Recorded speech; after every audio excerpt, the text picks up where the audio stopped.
They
said Mo be on time.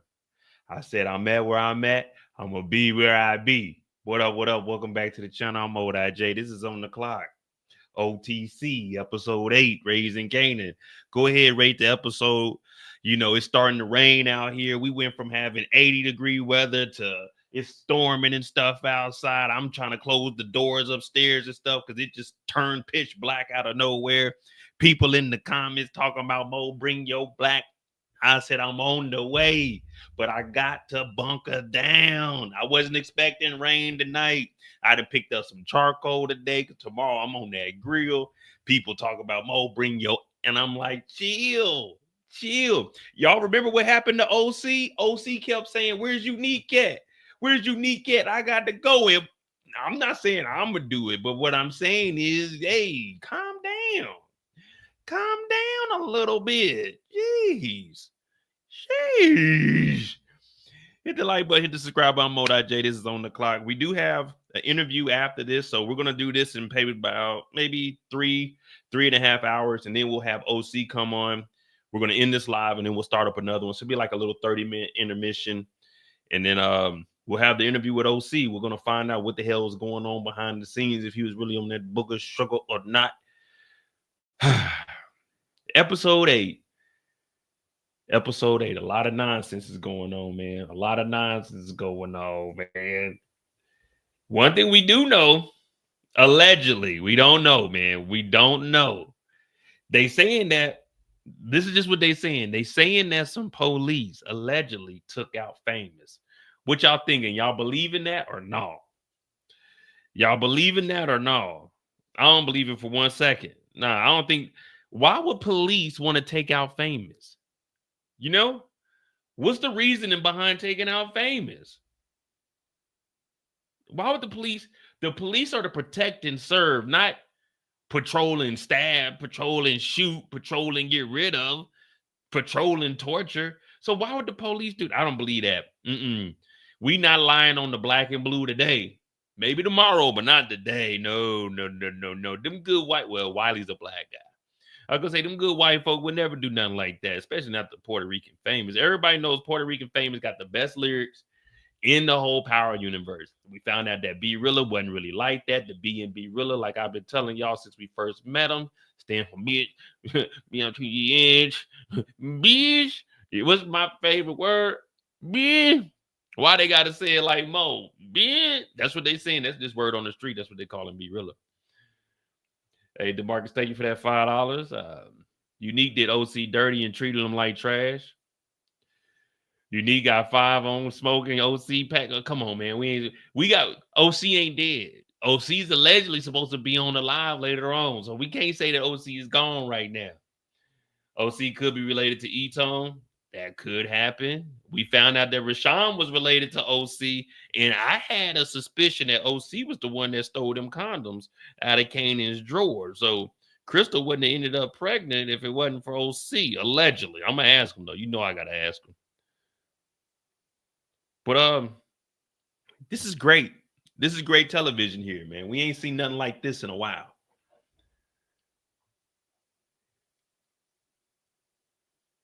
Who got treated worse? If you had to choose, Lindell or OC, which way you going out? Which way you going out? At least Lindell. Well, Lindell went out just like how D Wiz did. Well, D Wiz was getting some cutty.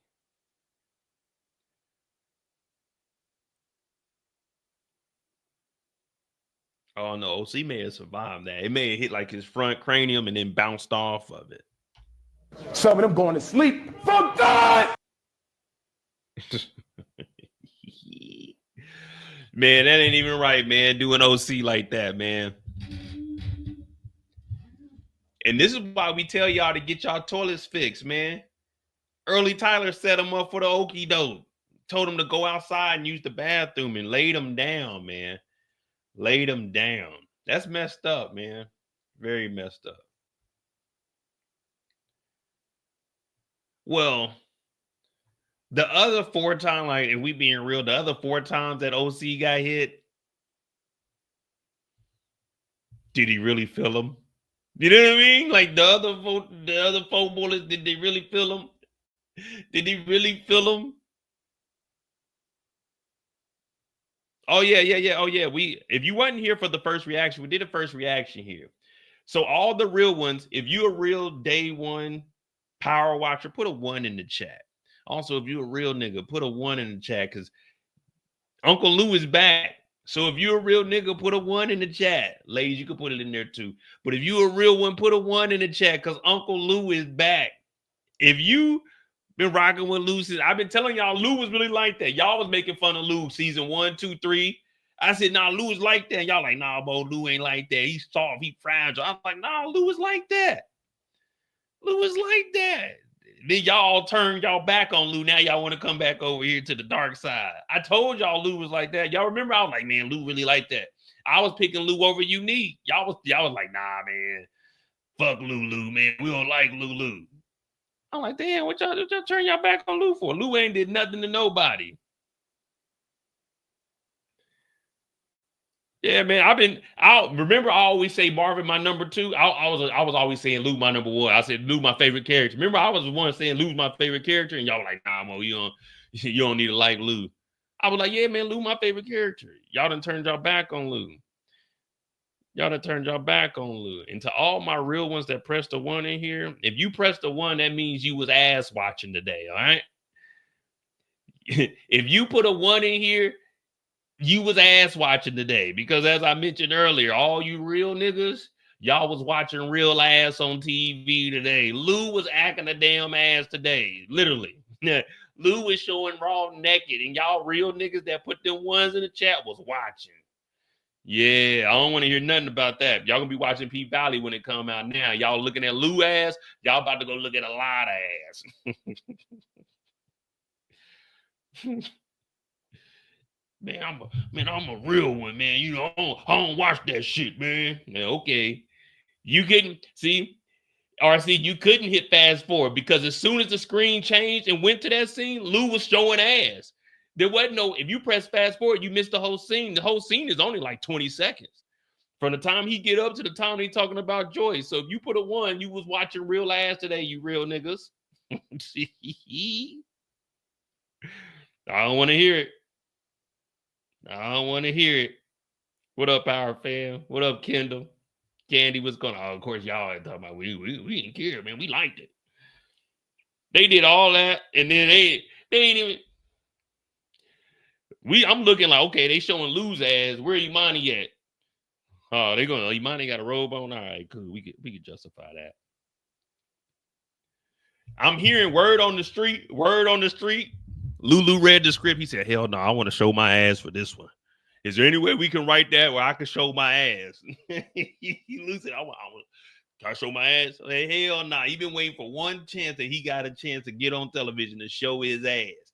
So now when his family is watching this episode, they hitting him up. Everybody hit him, man. You was showing your ass today, man. You was acting an ass today. Lulu, you ain't slick. You know what you was doing. You knew where that camera was. You knew where that camera was. You could have had the drawers on and just set up a little bit and pulled them up. This nigga want to stand all the way up. Ass. I'm like, hey, oh. My TV already dark as hell. I could barely see anyway. I'm like, what the hell? Oh, that's Lulu. Ew. Yeah, I made it into work. I got to work. I got off of here at 8 o'clock, and I got to work probably like 8:15, 8:20. Yeah, man, you know, I ain't missing work. I ain't missing work. All right. On the clock. I was gonna say who made the biggest mistake, but that's a Monday show. Let me see. Oh, body counters. So we failed. We failed miserably. We said 4.5 over was over. We was over, but we were definitely not expecting 12 characters. So with the body counter, we got Quan plus crew at least 10. We'll put 9 crew and we'll just say it was 10 people in there. We got Marvin. We got OC.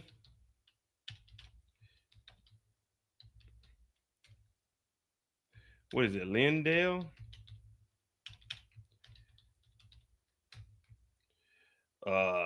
Ken Yetta. Lou. Julius. See, his name is Julius. I'm Julius. And mine ain't Julie. Mine's Jewel. So this episode 10, 11, 12, 13, 14 at least. Are we missing anybody else? Are we missing everybody else?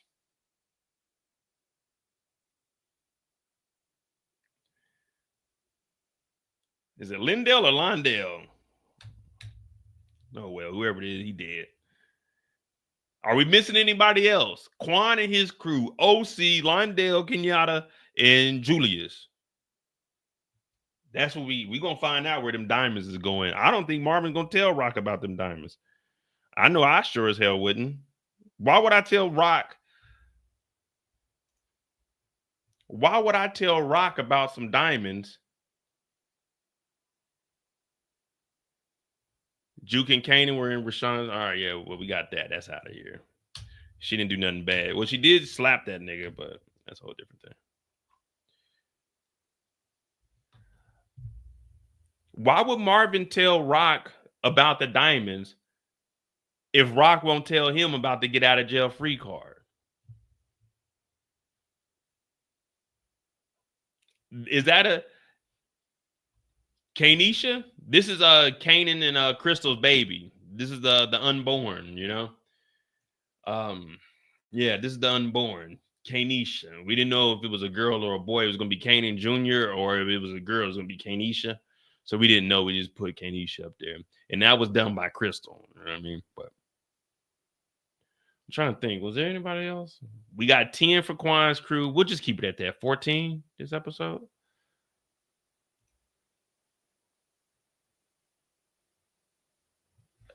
All right, let me ask you something. Just put the name Rock or Marvin. What is worse? Rock not telling about the get out of jail free card or Marvin not telling about the diamonds? Which one do you think is worse? Which one has more of an effect over the other person's life? Rock with the get out of jail free card or Marvin with those diamonds? Diamonds are forever. So remember that. Take that into consideration. Diamonds are forever. So take that into consideration. Marvin technically has forever to tell Rock about the diamonds because diamonds are forever, forever. But on the other hand, you get it? On the other hand, Rock got to get out of jail free card. And this is the perfect opportunity. As soon as Marvin would have said, yeah, man, early Tyler got into some shit. Here you go, sucker. I mean, brother. The FBI? Yeah, this the FBI. Yeah, this is Raquel Thomas. I just want to give you a heads up. Stefano has a illegal gambling ring going on. My brother got tied up into some bullshit. There's a guy by the name of Early Tyler and a loudmouth cousin, Londell.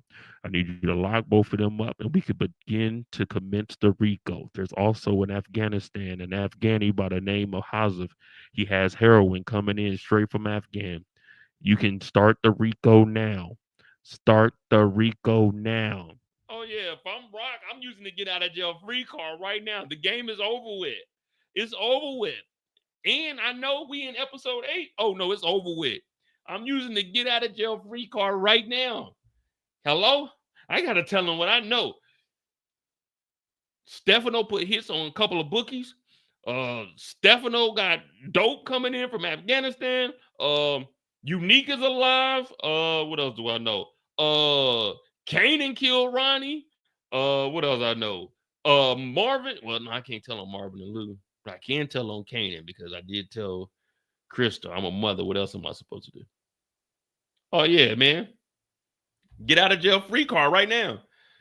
Thank you, DeMarcus, for that $2. Crystal getting her karma for having Juke jump. Yeah, I mean, I can go with that. I can see that. All right, just all seriousness. When is using the get out of jail free card? Before we get into this episode, when do we think it's feasible to use the get out of jail free card? Like, at what moment are you looking at an exit strategy? That's what I want to know. Like, everyone keep talking about, oh man, nah, she good, Mo. But I'm like, okay, if she's good, then when are we going to use it? We just going to hold on to it forever? Yeah, as soon as I'm like, wait a minute, wait, Marvin. Early Tyler and his loudmouth cousin took out a made man 4-step. Oh yeah, I'm dropping it. I'm dropping it. Matter of fact, I'm waiting until we got a meeting with Stefano and the feds are kicking in the door. They're gonna put me down on the ground too. Cause if you gonna snitch, you got to be there when you snitch. You can't be snitching behind closed doors. It don't work like that. People gonna automatically assume it was you. So you got to be in there and you got to give consent to the feds to hit you upside the head with the gun. If you want to sell this, if you want to sell it, you have to give the feds consent to come in there and knock you upside your head. See, I wouldn't tell it wasn't me. It wasn't me. I got hit inside the head, man. What you hit me for? You know what I mean? You know what I mean? You got to play it off. I'm just saying, these are the rules of the game. I don't know. But hit that like button, hit that subscribe button real quick before we jump into this. I can't say mother no more. You know, there was a disagreement in one of my comments. So I can't say mother no more because it pissed somebody off. Here you guys go. Here. So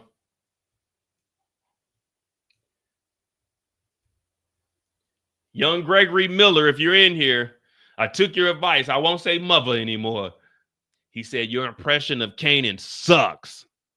Furthermore, who even fucking says furthermore? Furthermore, I had to cut the video because you kept doing it. And I mean, it really, really sucks. So I said, what's up, little G? Thanks for watching the video. It wasn't supposed to be good, but hit that like button and subscribe to the channel.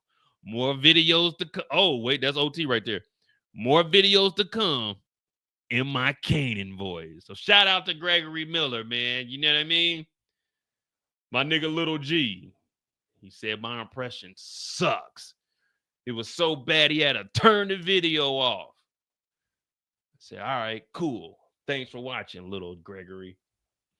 But I pinned it. So Gregory, shout out to Gregory. You know what I mean? Gregory, send me your Cash App, man. Send me your Cash App so I can request 100 from you. All right, here we go. On the Clock is where we talk about each individual character from their point of view. About 20 to 30 minutes. Talk about what they done and, trying to figure out what the hell is happening next week. So go ahead and give me a character and we'll start from there.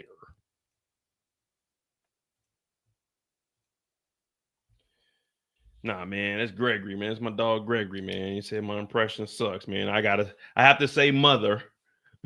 Kanan's mother, no longer his mother.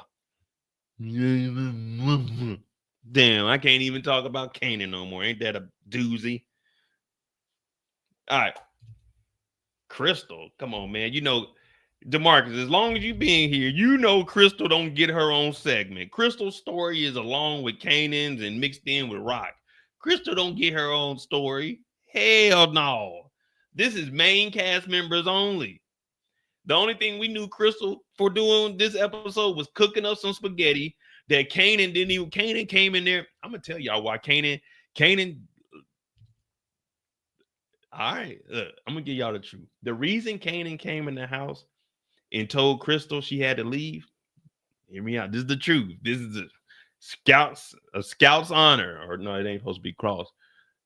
The truth is, when Kanan came into the house, he smelled that spaghetti. He ain't smelled no garlic bread. He ain't smelled no Texas toast. So he told her, you got to go. I can't save you because the people in the chat want some Texas toast. She didn't have no Texas toast. She just had straight spaghetti. It wasn't even spaghetti, it was straight spaghetti. And she already had the meat mixed with the noodles.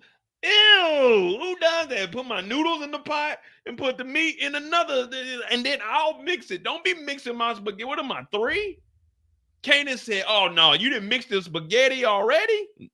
You got to go. I can't protect you anymore. This is unacceptable, Crystal.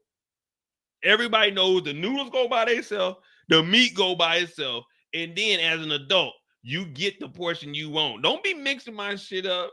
What is this, Chef Boyardee? No.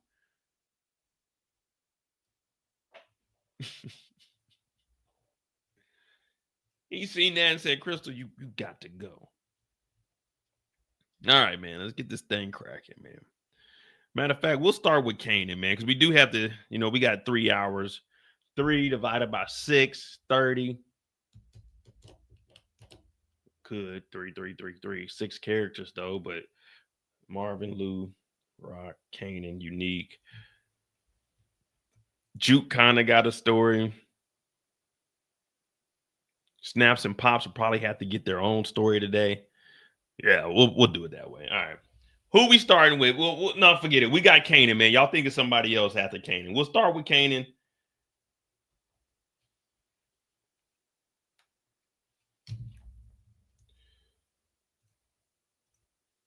We'll start with Kanan.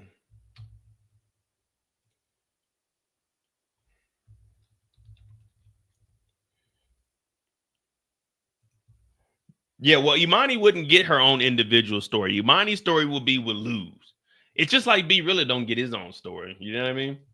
All right, so we'll start with Kanan, young Kanan. What up, Zay? Oh, yeah, Marvin did have spaghetti with Stefano. All right. Young Kanan is on the clock.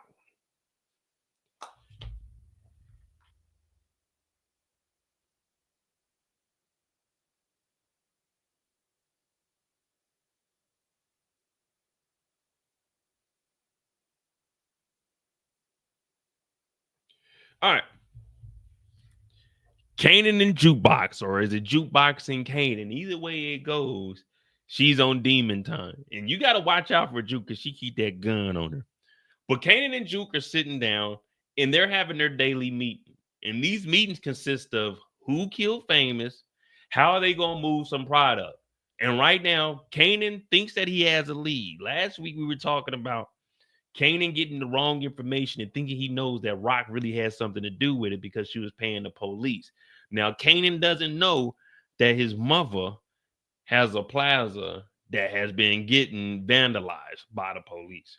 Now, does Roland and Buckley know about Pickett and Wiley? We don't know. We'll get to that later. But Kanan is sitting here and he talking about, hey, Juke, man, I kind of got a clue. She says, spit it out, nigga. Now, Kanan really does believe that Rock is the one that did this. And as I was saying when we were looking at the trailer, if Kanan was to present this to you and say, hey, I think Rock has something to do with it because I seen her paying police. You wouldn't have no other option but to believe Kanan. Now, Juke, she's kind of looking at it as, I don't know, man. I don't know if Rock would really do something like that. But Kanan ain't trying to hear that. If I seen my mother paying the police, and word around town is that the police then did something to Fame, hey, we got to slide, man. How much would it take for you to go? Like, at what point would you go to your mom's house and have that Thule and ask her a couple of questions? Have her like Unique did. I know it's your mother, but you got to stand on business. This is the streets. If you ain't gonna stand on business, then everyone gonna stand over you. So Kanan is sitting here, and he really believes it. Man, they got them old ass cups, man. I remember them cups. I'm believing Kanan. If I'm in the booth behind him, wait, excuse me. You said your mother is Raquel Thomas? I know, Rock. Yeah, my name is Mo. They call me Moses in the street, but yeah, you probably heard of me. Me and Rock, we used to have a thing back in the day, and Rock tried to double cross me. So I could believe that she would do that to Famous. Famous is Puerto Rican, because she used to always call me Spanish Poppy, and I used to tell her I'm not Spanish, I'm black. But Rock didn't care. So I understand where Kanan is coming from. Kanan is looking at Juke, and he's trying to tell her, look, man, Rock did this shit. Now, Kanan ain't got nothing else to go off of. The streets are saying it's a dirty cop. Kanan is just, I just seen her paying the cops. There's really nothing else for Kanan to go off of. But he ain't making no move or anything, and he ain't got no dope right now. Remember, Kanan ain't got nothing. Then you mix that on top of OC missing. OC, the money. Shit, Kanan is in a lose-lose right now. Kanan has no idea what's really going on in the streets.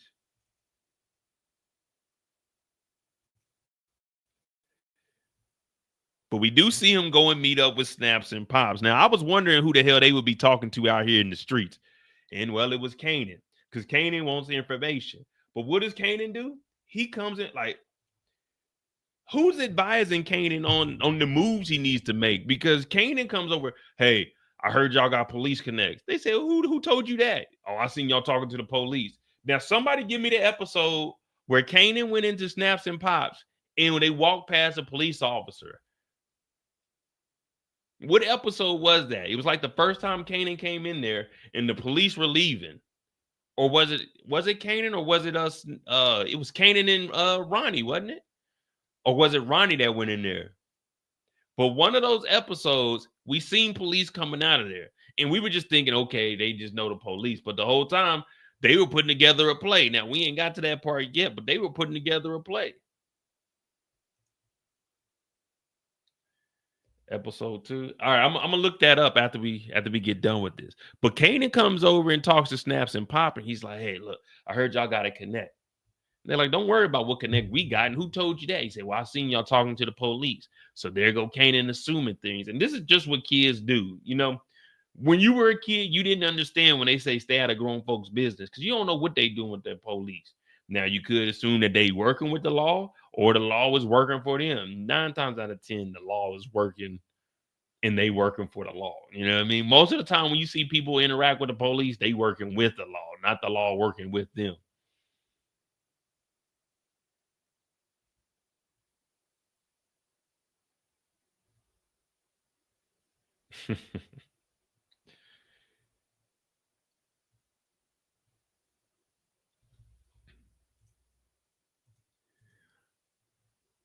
Now, when they were asking about Famous, I wasn't really catching on. I was just thinking that they were trying to pick Kanan's mind. They're like, what you know about Famous? He's like, well, just some cops was torturing them and they seen a dirty hunt. They like, well, when you find out, you let us know. And that's when I'm not going to say I knew that Snaps and Pops had something to do with Famous, but it had me looking at them like, what else do they know? Because they are very secretive and that green makes them move. That green makes them, ooh, wait, I'm talking about cha-cha slide. I like the cha-cha. Hey.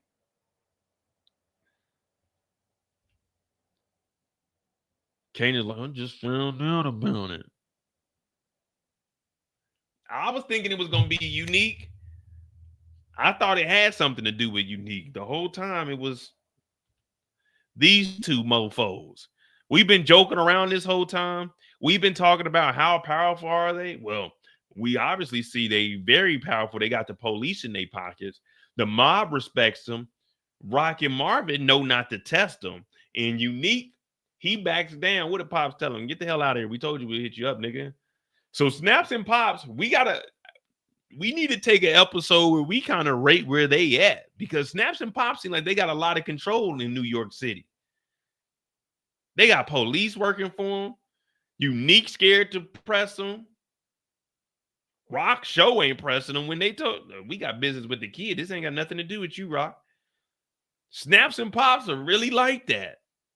Now, this reign of terror is probably not gonna last long, but shit, as of right now, we didn't even know what they were capable of.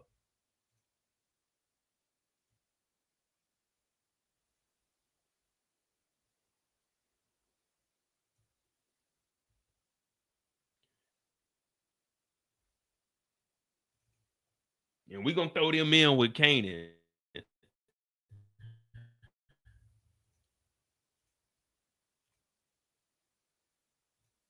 What I tell y'all yesterday, what we did know is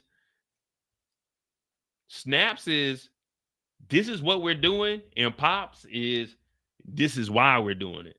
You know what I mean? Snaps is gonna tell you what we need to do. Pops is gonna tell you why we need to do it. And that why is usually because nigga, we said so. Now, up on this roof, they holding a meeting in front of the Empire State Building. I like this. I like this photo right here. That right there is dope. They got the Empire and they in New York City, but they told the police, look, that shit that we had going down, y'all sloppy ass motherfuckers got the street talking. Now, Wiley was already on some, you talking about that Stark voice. That means I was talking to Trill, because Trill upstairs at the crib. I was talking to Trill, and we were trying to figure out how the cops, but the cops know everything.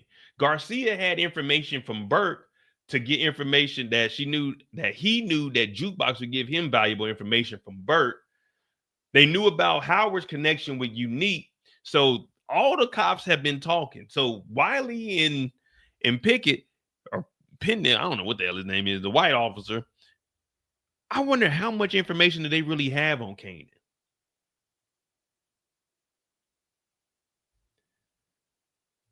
But they told him y'all sloppy. And they were initially, the police were talking about, we're going to go get Kanan. Now, we know what's going to happen, but they were talking about Kanan start. We'll get him and rough him up and see what he knows. Now, Kanan don't know shit. Not about Famous. And hell, this sounds bad. We want to get revenge for Famous, but I need to know where my money is. RIP to Fame, but shit, Famous body been stanking for 8 episodes, 9, 10 episodes, going back to season 3. I need my money. I ain't gonna lie to you. At this point, yeah, we getting, justice for Fame. Juke can go find who killed Famous, but I need my money. I need my dinero. I need my peso. I need my yen. You know what I mean? What do y'all think is more important if you were Kanan right now, finding out who killed Famous or finding out where your money is? I'm going for the money, the moolah, the big moochie. You know what I mean? Shout out to my girl Moochie. Well, she tells these dirty ass cop, y'all go figure this shit out because y'all sloppy as a motherfucker. So the police tortured Famous. And I was trying to think, why would they do this? Because Kanan lived with Famous. If the feds come over there and find out what the hell Famous got going on, they're going to be kicking in the door, messing up their investment that they got with Kanan because Kanan was living over there. Now, what else could Famous have been doing? Maybe they heard the streets need a body. It was like, oh, this nigga self-snitching. But they didn't know nothing about Freddie or they didn't know nothing about Buck 20. So I'm just trying to think. Maybe they were just getting rid of Famous's ass to keep Kanan focused. I don't know. I have the slightest idea. We're going to find out, I hope. But Snaps and Pop said, nigga, go clean that mess up.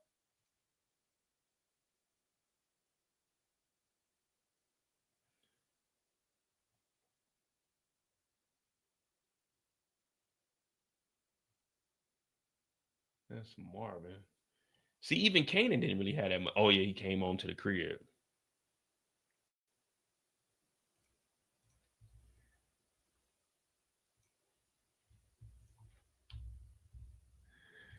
Kanan come home. It's dark as hell in the house. Crystal in here cooking. She ain't got no Texas toast or anything. That meat didn't look seasoned. She's like, Kanan, is everything okay? You gotta leave New York, Crystal. I can't protect you. You need to go to your cousins in Delaware, Connecticut, wherever the hell you from, wherever the hell your family is. You need to go and you need to go and get Crystal. Now she's talking about. Now I don't know what Crystal was thinking. Crystal gonna say, Kanan, if I leave, who's gonna protect you?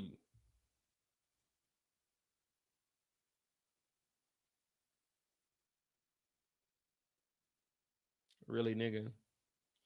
If you leave Crystal, who gonna protect Kanan? You gonna protect Kanan? Crystal, you gonna protect Kanan? If I leave, who's gonna protect you, Kanan? Any, many, miny, no. You not. You were scared of Unique, and all he did was bump it. He's a scary guy with a messed up face, Kanan. What do you mean, who's gonna protect me? Not you. The fuck?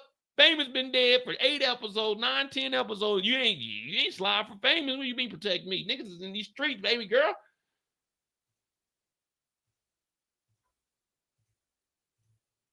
Please, Kanan, let me stay. Kanan, like, hell no. It's already hard enough protecting myself out this thing. I don't blame her though, man. If I was Kanan, I probably would have went with her. I would have went. I ain't gonna lie to you, man. I like, even when I was younger, yeah, I was into some ignorant stuff, but I'm not trying to be stressed out like this, man. Well, I guess Kanan got to stay because he ain't got no money, but man, I'm calling my auntie. I'm going back down to Virginia. I'm done, man. This ain't the life for me. I'm getting out. I'm calling Symphony up or something. I'm leaving. I'm sorry. I'm leaving. I'm living on my own anyway. I'm leaving, man. This is just too much.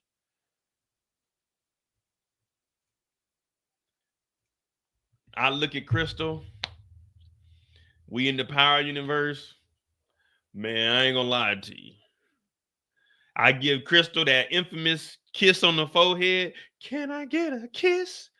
Good night. I give her that kiss on the forehead, go in the room, pack up my New York Giants duffel bag with a 2 pair of Timbs, 3 pair of Levi jeans, and my starter jacket. Oh, I'm gone. I'm gone. Crystal, I'll be right back. Where you going, Kanan? Oh, don't worry about it. Don't worry about it. Deuces. Well, let me, you know what I'm saying? Let me just cuddle one last time, too. If I'm Kanan, I'm dipping out. If Crystal is your last line of defense, oh, yeah, you dead. You know they it's a thing that just went viral over this last week. Is one gorilla versus 100 people. How far do you think Crystal's gonna make it in these streets protecting Kanan? It's like one person versus all these gorillas. How much defense does Crystal provide for Kanan? That's what I want to know. Yeah, Kanan does have a car. But the block is hot. The block is hot.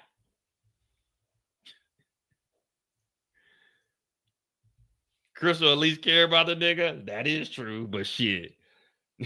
I know good God-fearing people that pray to the Lord. When you in them streets, the streets is one place the Lord cannot save you. In the Power Universe, oh man, this shit. The Power Universe, there ain't no survival here.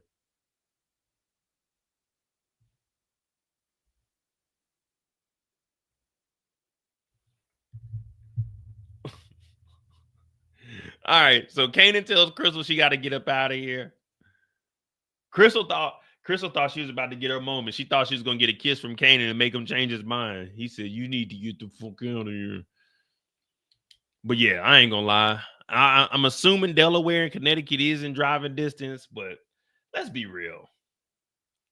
If we being honest right now, because this is the Power Universe, niggas ain't about to drive Crystal ass nowhere. Put her ass on the bus. Let's be honest. If you a real nigga, you not driving Crystal anywhere. Put her ass on the bus, and I would say wish for the best, but the moment you start wishing for her, that means you taking away wishes for yourself. And in the streets, it starts with a self. So you need to take care of yourself in the streets. So kiss on the forehead, get her a bus ticket, and get her the hell out of here. Kick her in the butt on the way out. But man, hell no. We ain't driving her to Connecticut. We out here driving around, niggas shoot up the car. Hell no. And I'm pretty sure they got congestion fees in New York City now too. I don't know what part of the New York City Queens is in, but I'm assuming you got to drive through the city. Hell no. Congestion fees? No. Crystal, you on your own, baby. I love you, but you on your own. Now, they end up finding out because Kanan goes to the trap house that OC is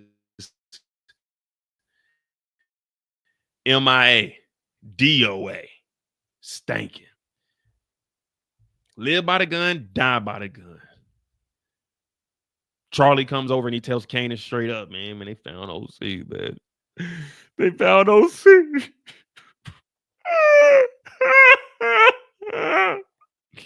They found OC, man. Now, Jukebox went over there, but that's her story. So Kanan like, all right, well, we're going to head over to OC's, but there's got to be some time pass.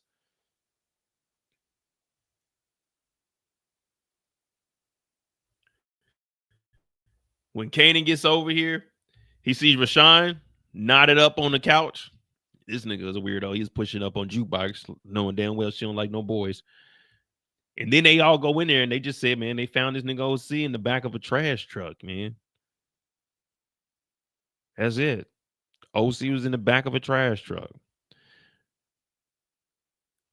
And then you got Mama OC on the couch. My baby, who want to do this to my baby? You know, Mama always cry. No matter what, a mama always gonna cry. Even if her son is wrong, a mama always gonna cry, not knowing that OC was one of the biggest dope dealers in New York City. We not gonna go and rewrite history, but OC was one of the biggest dope dealers in New York City for a time. So when you start, we got to start calling Southside Jamaica Queens O Block. Shout out to OC because OC was running them numbers. OC was feeding the block. You know what I mean? OC was out here with no labor laws. OC was out here fighting for higher wages. He was fighting for better hours.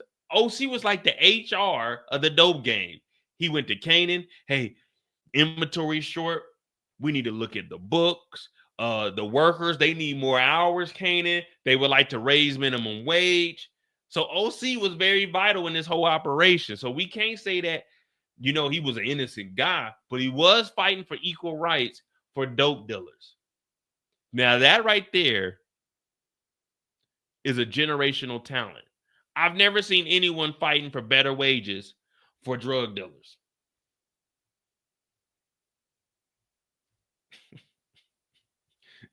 Hey, Kanan, they like to know if they could get paid a little bit more.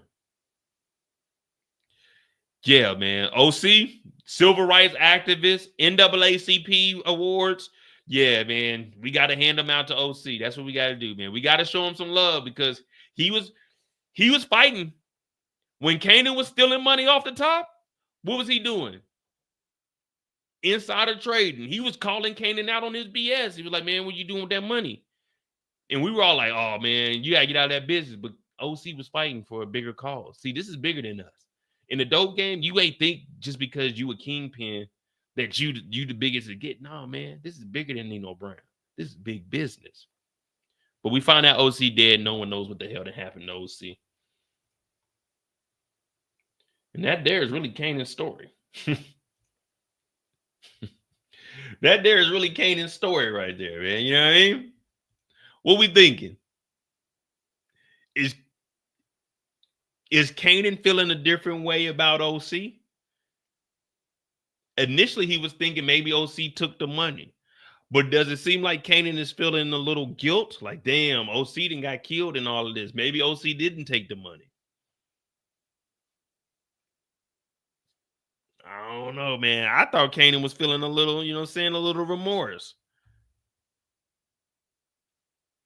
Or is Kanan like, this nigga done died and I don't know where my money is? I should whoop his brother and his mama ass. Rashawn, you know that nigga OB 300. Damn, nigga. I ain't gonna lie to you. I might have to, hey, everybody leave the house. Hey, who are you? My name is Kanan. Everyone leave the house. Hey, man, you gotta chill. Bow, bow. I said everybody leave the fucking house. Hey, Rashawn, not you and your mama. Sit y'all asses down. Hey, lock that front door. Where the money at? I know the nigga OC gave y'all the money. Where the money at?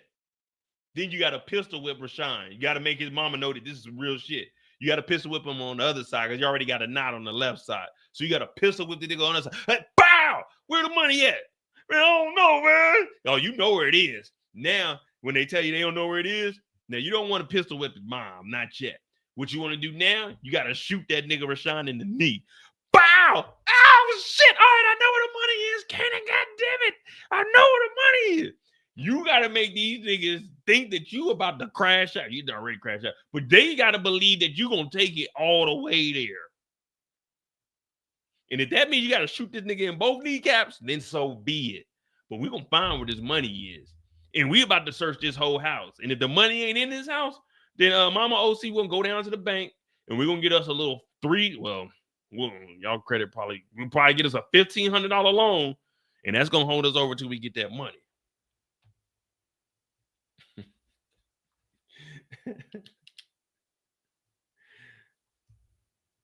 Yeah, he like, while y'all doing that crying, nigga, I'm trying to get that money. What up, Jammer? All right, hit that like button.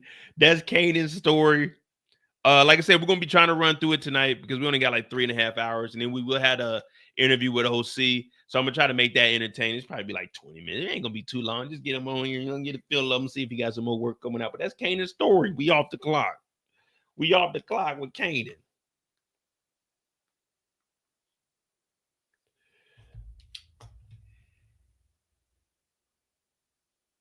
I'm thinking, where in this house is my money? That's the first thing that I don't know, man. Maybe I like too much action, but that's the first thing I'm thinking is, okay, where would they hide my money in this house?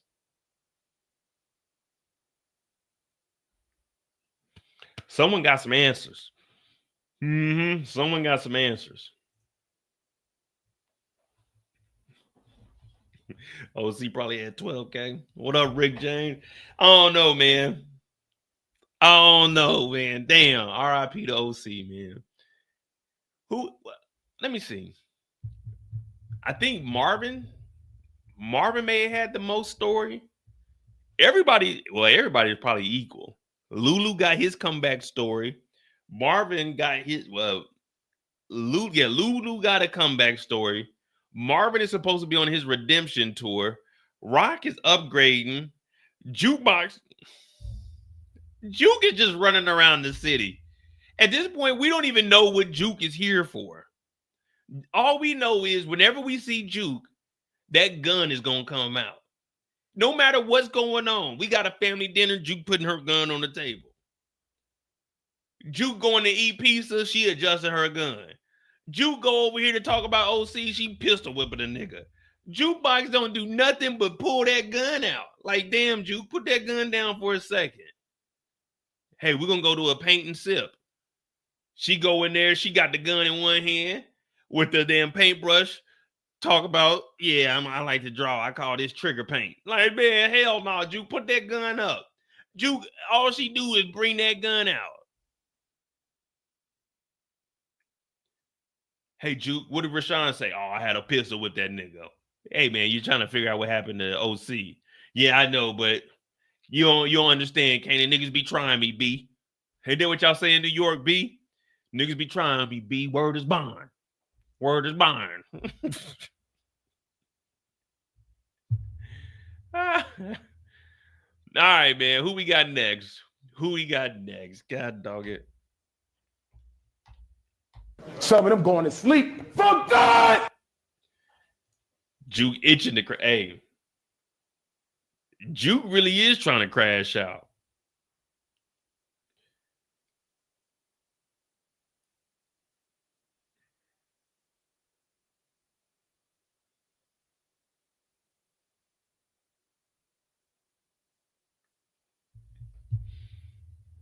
Unique.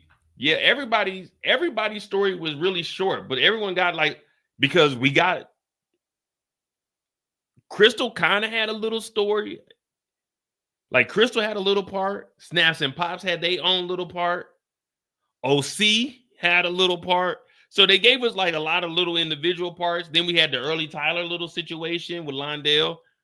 So everybody was probably on air time, maybe like 5 minutes, 6 minutes, 7 minutes, maybe. 7 times 6, 30. No, whoa. They trying to get 42. My bad. 45-minute episodes. Everybody got like 6 minutes, 7 minutes. They tried to get me off of my map, man. Y'all better say that. This nigga most stupid as hell. All right. I concede defeat. All right, so we got Unique. Unique story is a little bit longer. And then from Unique, how we going to do this? Unique is talking about Rock, but if we go to Rock story, then Rock to Marvin, Marvin to Lou. Yeah, Lou would be the anchor today. Lou would be the anchor today because he was on a rampage, and we ain't seen this side of Lou. So I thought rehab was supposed to calm you down a little bit. But did y'all see Lou? And Lou's holding the gun like this. I like, damn, what's wrong with Lou's hand? He ain't even had that thing fully extended. So I don't know if he's fully into the game. I don't know if he's all the way committed. He had the gun like halfway. And Lou was standing in the street like he was a damn superhero. He had his legs, shoulder widths apart. He had one hand in his pocket like he's posing for Sean John. Not the new Sean John, the old Sean John when it was incredible. He had one hand in his pocket with the gun in the other. I said, look at this nigga Lou. Who this nigga think he is? John Rambo?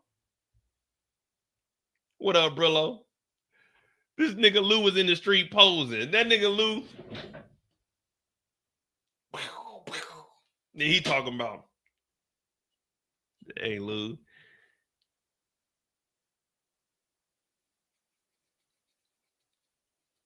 We on your ass, Lou. We got to tell him what we know, man. Brillo is in the building, guys. Brillo is in the building. Make sure you subscribe to my brother's channel, Brillo, the big review. Not the small review, the big review. Mr. Press Tour himself, a.k.a. Grandpa, a.k.a. Mr. Make Magic. Not Luca Magic, Make Magic. Yeah. All right. So we got Unique up on deck. We on deck.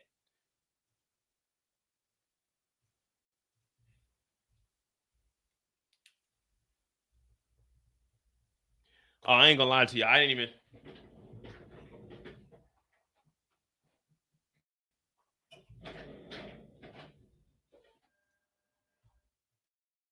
That's on me, guys. That's on me. Let me see. Photoshop. Reactions. Suspect board.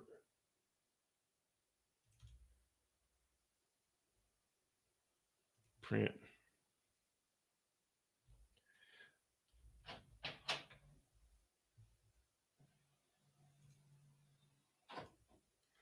All right, my bad, guys. I got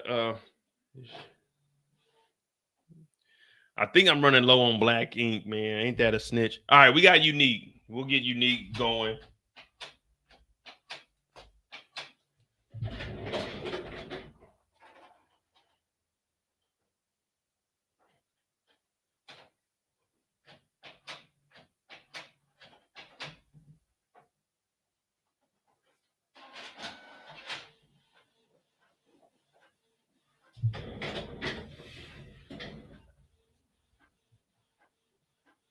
Yeah, Marvin had the most action. Marvin caught a lot of bodies this episode, but we got Unique. When's the first time we even seen Unique? Oh, okay. Yeah, unique story is tied in with OC's. Yeah, my black ink is shot. Damn it.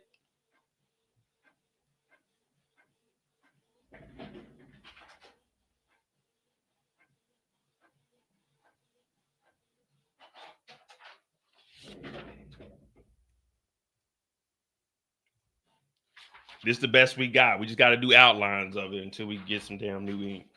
I'll order some this week. All right.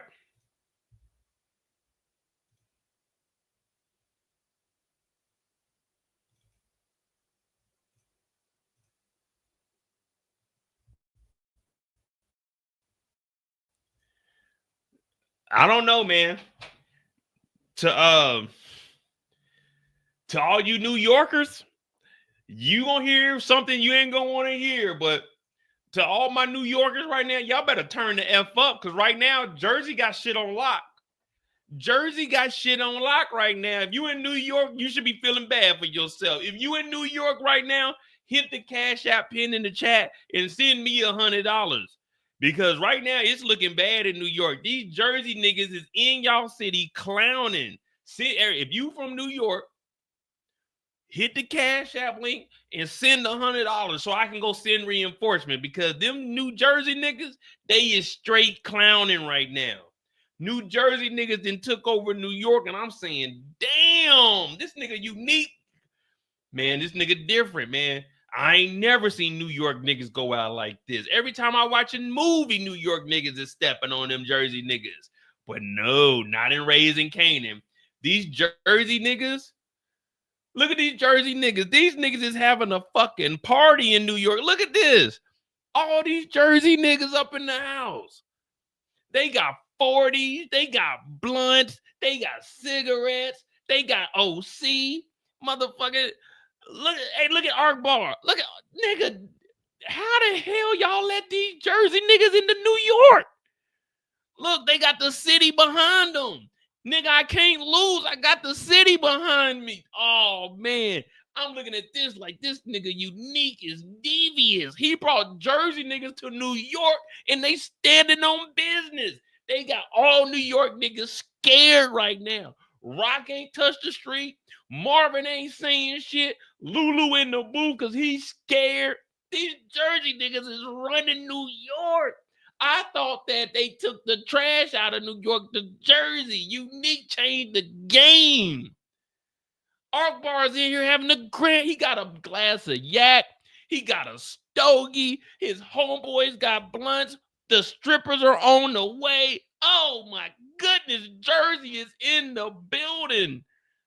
These niggas is big kicking it. I said, ain't no way. Ain't no way. And then look, OC in here. Hey man, when Unique gonna get here, man? Shut up, nigga. Jersey in the building, nigga. New Jersey. I don't even know the zip code of New Jersey, but we in this motherfucker, man. Shut up, nigga. I'm like, damn. OC talking about, man, where Unique at, man? I gotta go. Man, get off my mink coat, nigga. Jersey, nigga. Look, these niggas in here kicking it. Niggas got Avrexes on. Everybody from Jersey is eating. Everybody got ice on. Man, this just crazy. I did not know New York niggas was. I ain't gonna. Hey, this ain't me. This is not me. I'm just showing y'all what's on the screen. But them Jersey niggas then ran. Hey, this is just what word on the street. This ain't got nothing to do with me, y'all. This ain't got nothing to do with me. But they basically telling me, they saying New York niggas is pussy. I know if I was from New York, oh man, this episode wouldn't even air. Unique came in here, he dabbing up the Jersey niggas. What's happening? That nigga Unique came in, y'all good? Y'all eating? What's happening? Where the bitches? Y'all getting money? Oh shit, y'all nigga. If I was from New York, this episode wouldn't even air. Hell no, I would have been up in hell no, I would have been that. Hey, 50, open up. What you tripping, nigga? This is a horrible representation of New York City. These Jersey niggas is in here clowning. Oh man, this whole time I thought New York, big city. I thought this was the Big Apple. Hell no. Oh, New York. This nigga unique. Oh man. We can't let this slide, man. If you from New York right now, you should feel bad for yourself, man. These Jersey niggas is kicking it. They done took over all the blocks. They got all the girls. Normally they say Jersey niggas ain't fly, but shit, they rolling with Unique. They in the tailor shop. Shit is lit in this mother. We just waiting on the scribbles to come through. Now Unique pull up, he dapping everybody up. OC like, hey Unique, shut up, nigga. What's up, man? You gotta give me some money, man. I gotta get up out of here. Shut up, nigga. You New York niggas is soft, nigga. I fuck with Jersey niggas now. So OC talk about, man, you gotta help me out of here, man. Come on, man. You gotta give me some money, man. Kanan know I helped you get that money. You're like, nigga, what? Man, don't you be talking about no New York niggas up in here no more, nigga. This Jersey, nigga. Oh, damn. And I'm like, damn. So this whole time, Unique's been using OC, and people's been thinking that OC was actually working with Unique. No, he's just the innocent kid that got caught up in Kanan's nonsense. So he's like, man, you want to go on a trip, nigga? And he packed him up. OC's like, man, no, I just want to get out the city, man, because Kanan's gonna know if I'm here, man. He said, how the fuck would Kanan know if you up in here? He said, man, Kanan is smart. Well, we know Kanan ain't that smart. What up, Anthony? We just talk about these New York niggas. These New York niggas then got ran about the city, man. I feel bad.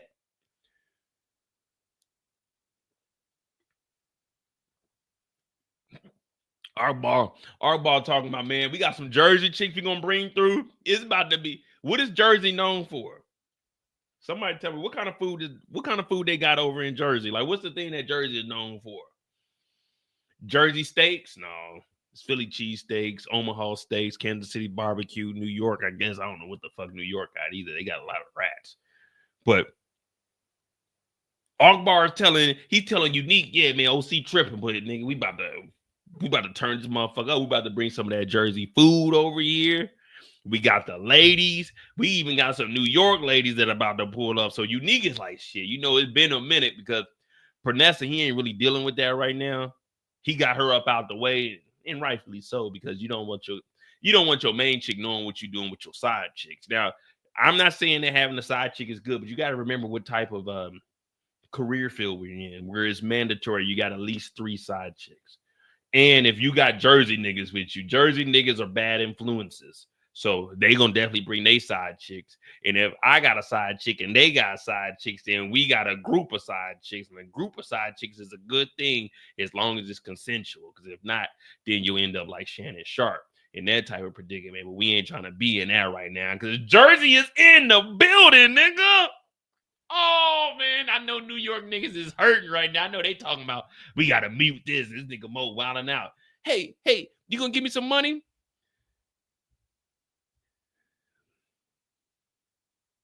We over here talking about girls. We talking about getting money. We talking about buying brand new cars, getting $5,000 gators, and OC talking about leaving the city. Well, Unique got tired of that shit because he's hanging with his Jersey niggas in New York. And well, RIP to OC, man. RIP to OC.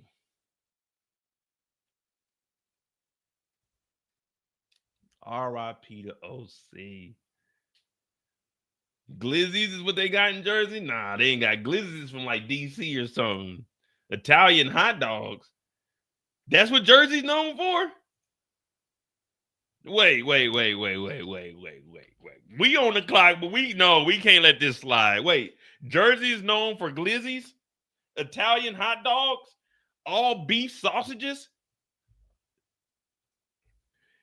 What is New Jersey's most known food?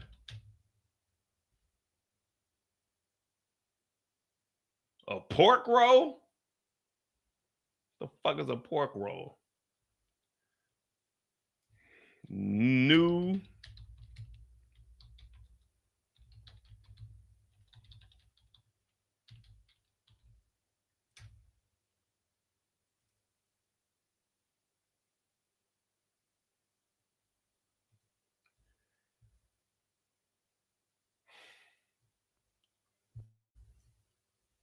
New Jersey is indeed well known for his hot dog, particularly Ruth's Hut Ripper. The Jersey Italian oh, hell no. Y'all mean to tell me that you New York niggas let some glizzy eating, Ruth's Hut Ripper, New Jersey Italian hot dog, water breath ass niggas from Jersey take over New York? Oh, you from New York, you should be pissed right now. You let glizzy eaters take over the city? Oh, man.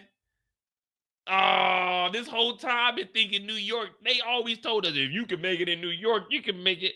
Niggas from Jersey is slapping niggas with hot dogs. Niggas from Jersey is in the city right now. They ain't even scared of Unique. Oh my goodness. Y'all done fucked up telling me this. Oh my, they chilling, they laughing.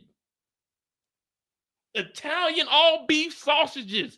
They laughing at you, New York. Oh my goodness. Ain't no way this episode would have aired. I did not know New York niggas was scared of them Jersey niggas. Oh man. Oh, I know New York is in shambles right now.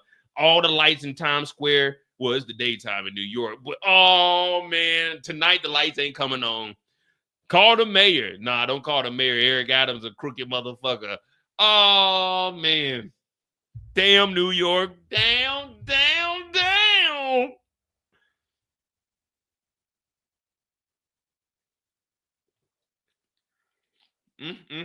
Italian beef hot dogs is what took over New York City right now.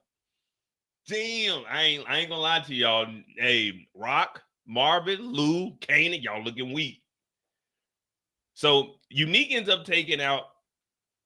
Unique takes out OC because OC keeps talking to him about Kanan. Well, we know Unique only has a short fuse, and he's trying to get back to kicking it with his Jersey niggas because they bringing some of the freaks too. You know what I'm saying? With Sexy Red say, "I'm looking for it." Yeah, that's what's going on right now. All right, let's be real. So the next time we see Unique,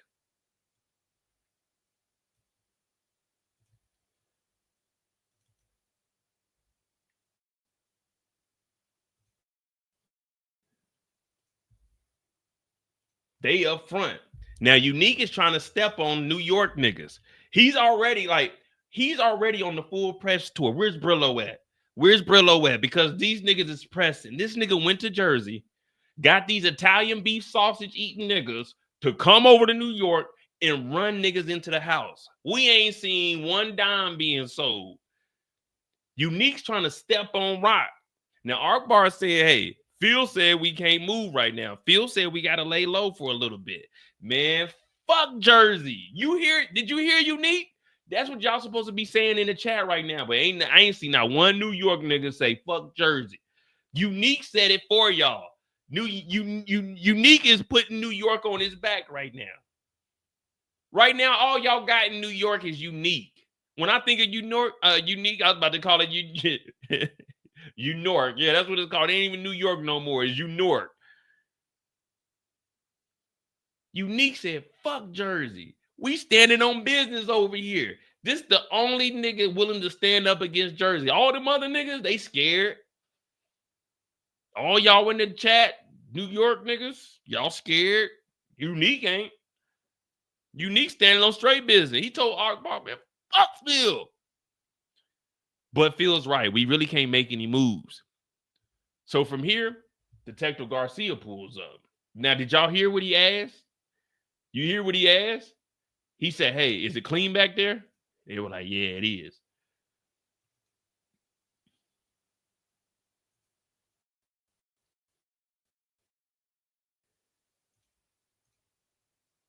Unique, so hey, is it cleaned up back there? Now, this is where OC got popped. So that's why Unique sat there, because this is where OC got popped.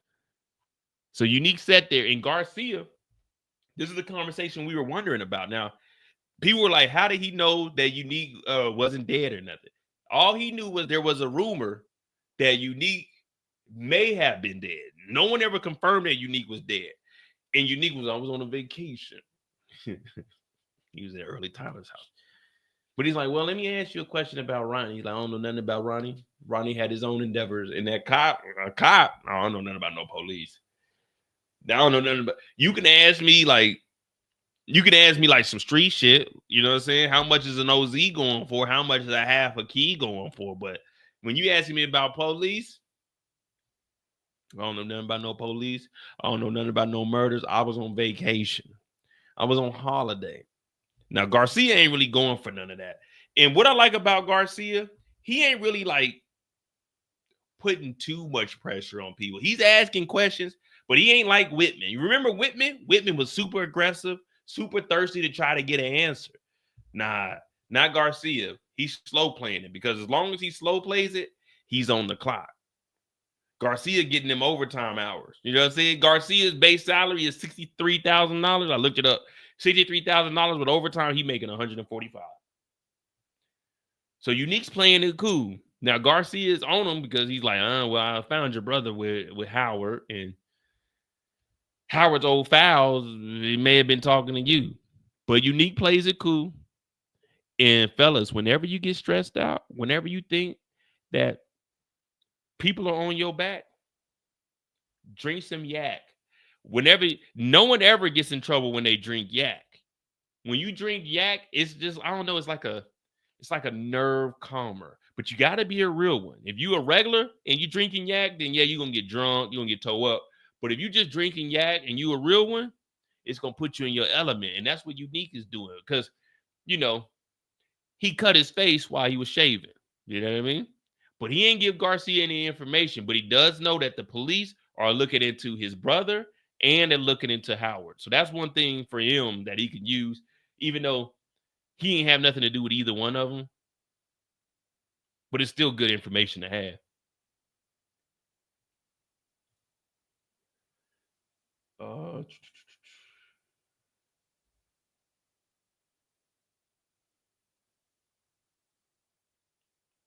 Man, all these episodes be so damn dark. So the next time we see Unique, he goes to... Does he talk to Phil first, or does he go to... Oh, he goes to Phil first.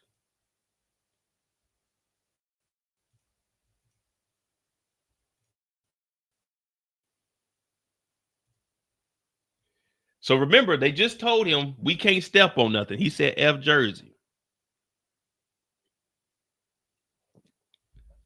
He go and talk to Phil. Yeah, yak is any kind of cognac. You know what I mean? Any type of cognac. I'm actually about to order this other one. It's like $300, but I'm gonna wait and see when I'm gonna get that though. I might sip out that one. Unique is basically coming over here talking about, look, man, if we gonna move, we gotta move right now. We gotta make some shit happen. Now, Phil Russo, he already knows he really can't make any major moves. The trash. And Phil Russo ain't who we really think he is either. Remember, Phil is up under where Sal was. Sal Bozzolini was the top dog, and then up under him was Phil. Now, Phil done filled in because Sal was gone, but he was Sal's guy. So Phil is just filling in at that top spot. I mean, I won't say he's filling in anymore. He's that guy now.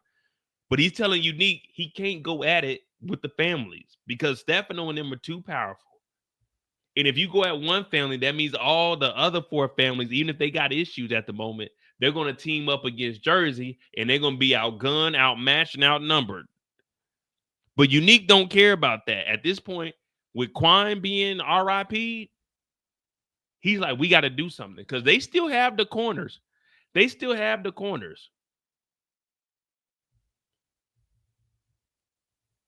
You know what I mean? They still got the corners. Rockin' them took out Quine, but the corners, the streets, they still ran by Jersey niggas. That sounds crazy. New York got Jersey niggas on the corner. I'm riding down the block like, damn, them niggas look like Jersey niggas. I don't even know what a Jersey accent sound like, but them niggas look like Jersey niggas. But he's telling Unique, nah, man, we can't make no moves right now. Not like that. But what did Unique say? Remember we were talking about big dogs? We were talking about big dogs. The big dogs are the mob, Snaps and Pops. That's it. That's the only big dogs we got. That's it. Unique ain't no big dog. Rock ain't no big dog. Rock went over there and said, Unique's alive. What was this we shit? That's your business. Stefano told Rock, y'all little niggas. This is a proxy war. Y'all little niggas. Y'all fight for me. Phil Russo told Unique the same thing Snaps and Pops told Kanan. He said, man, Rock got us looking like bitches out here. Phil said, she ain't got me looking like no bitch, nigga. She got you looking like a bitch out here, nigga. As long as you got my money, nigga, we good. If not, I'm applying pressure to you. That's how you know who the big dog is. A big dog tells you, I don't care what happened to your money. You better have my money. The bank is a big dog. The bank don't care if you lose your job. You took a loan out, you better have my money. Phil Russo, big dog. Stefano, big dog. Snaps and Pops, big dog. Rock, Thomas family and that Stark boy. Unique, little niggas. But he's right, though. You talking about, man, they got us looking like bitches. No, nigga, they got you looking like bitches out here. Bitches McGee.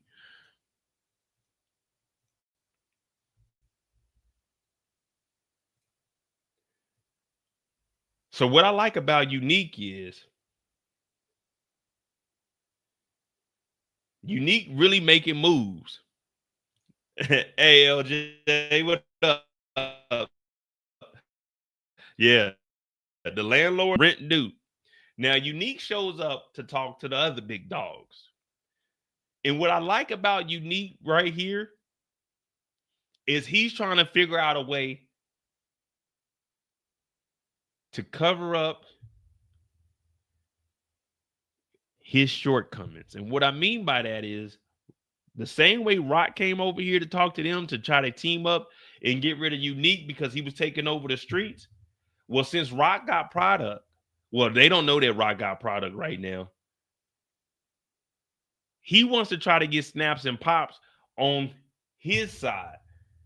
Because as he mentioned, with Quan being dead, just another cog.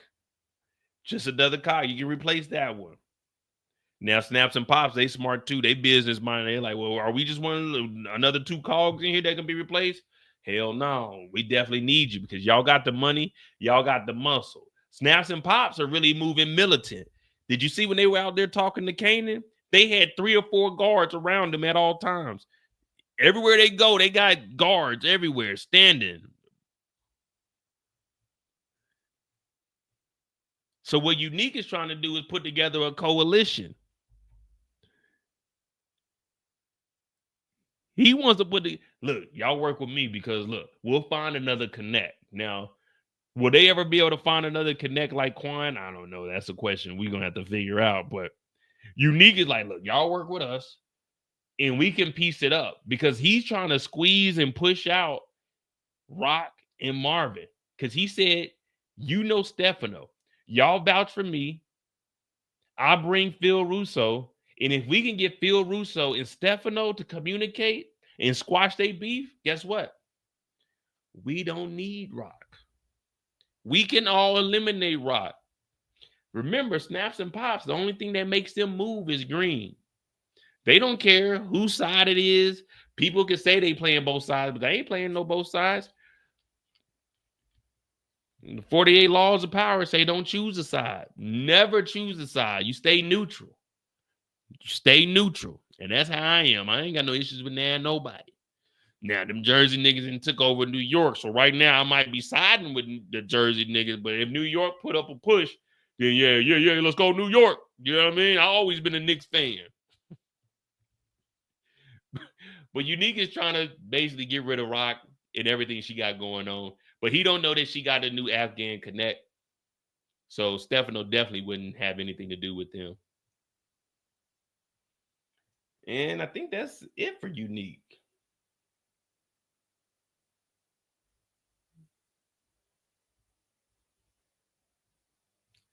Yeah, that's it for Unique. Yeah, everybody got a short story this week. What we thinking? Is this a good idea for Unique to try to squash the beef between Phil and Stefano? To try to, you know what I'm saying, get the two families to squash whatever they got, have a neutral, you know what I'm saying, a mutual understanding with neutral ground, you know what I'm saying, the demilitarized zone, the DMZ, from Queens to the bridge to Jersey, you know what I'm saying, we can be able to move. Oh shit, Power Aspire in here. Hey, shout out to Power Aspire. Make sure you guys go follow the Instagram channel, or is it Instagram page? Power Aspire though. One of the fastest and biggest growing power Instagrams in the world, Craig. In the world. Power is fire is on fire.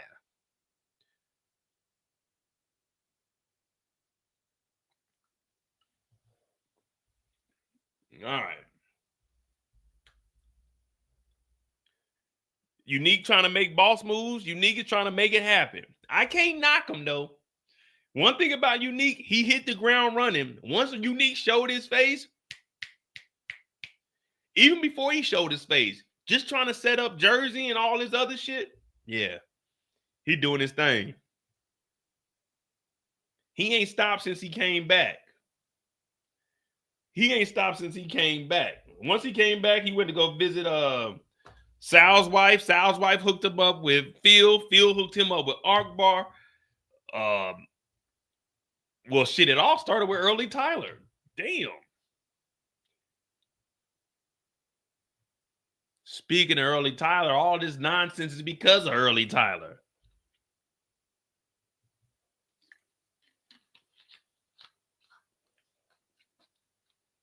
All right, we off the clock, man. Are we doing pretty good? But yeah, everyone's story is pretty short here. If you had to choose between working for Snaps and Pops, Phil Russo, or Stefano, what would be your first option?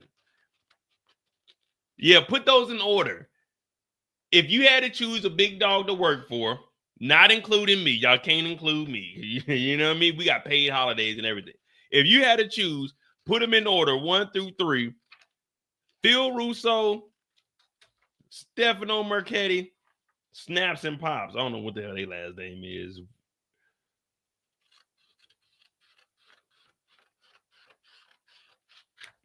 I'm low-key thinking I want to work for Stefano. I think mine will go Stefano, Snaps and Pop, then Phil. I think that's the order I would go in. Snaps and Pops. So, all right, y'all be careful choosing Snaps and Pops. Now, I'm with y'all. I got them second.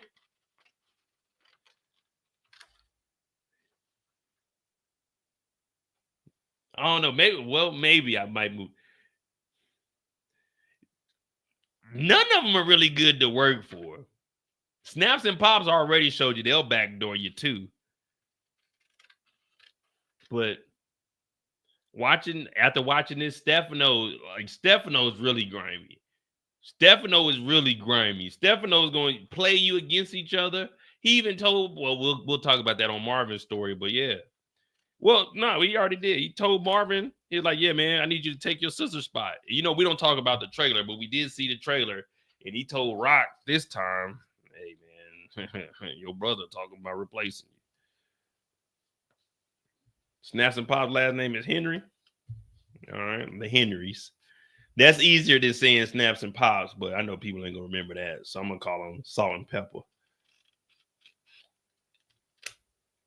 All right, we got 8 more suspects, so y'all can't see them. I got to do some outlining on them. We need to put, we got Akbar up there. Who else we got to put up there? OC. Well, we already got OC up there. Oh, yeah.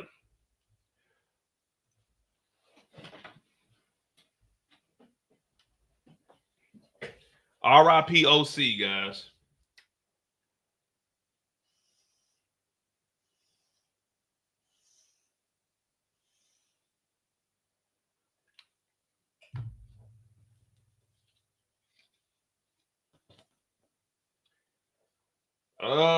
And we got Arkbar up there with Unique.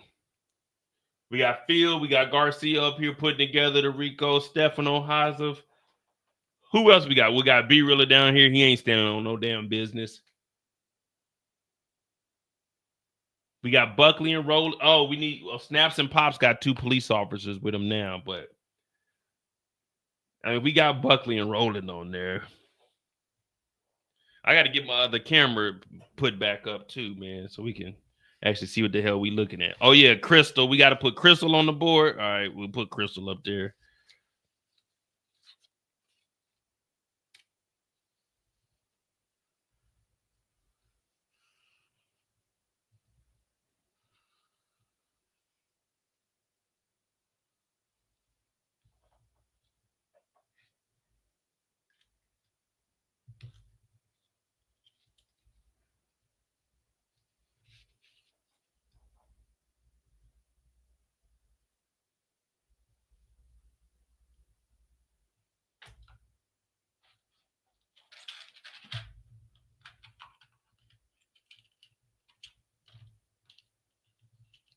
I spelled it wrong, man. I put a Y at the end. I don't know why, man.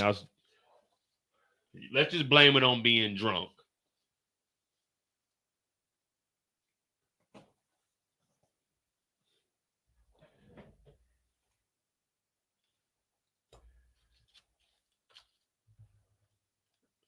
We got Early Tyler. Well, shit, Lundell is dead.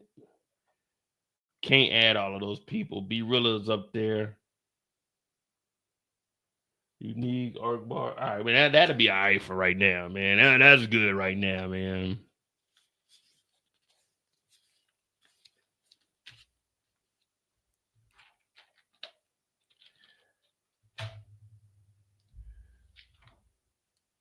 Nah, Kenyatta and Julius, they wouldn't be on. I mean, they would be bodies that would go over. They would just be bodies. I wouldn't put them. They wouldn't really be part of the Rico. You know what I'm saying? This is the Rico board. I mean, we could put them down there, but I'm running out of space on that side, and I'm not about to rearrange all this. But I'll just put extra bodies down there, or I'll put like a piece of paper and we'll just start putting tallies, you know what I'm saying, for all of them. Because, man, we not putting all them extra characters. Julius got shot, and he was dead in the car. You know what I mean? He'll get it. Because then next thing y'all be saying, we got to put Rashawn on there, the brother, and OC's mama now. See, we can't do all of that. Like, we definitely not putting Joyce up there either. DeMarcus, you always want those small characters, don't you, brother? All right.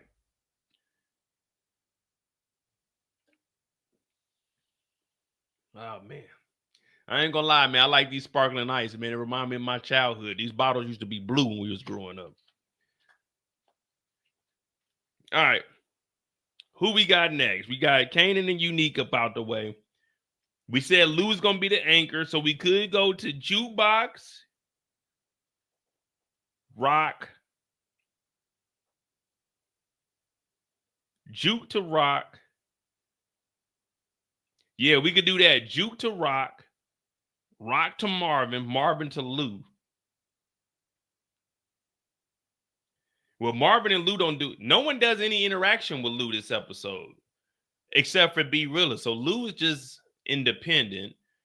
Jukebox does talk to Rock. Marvin talks to Rock.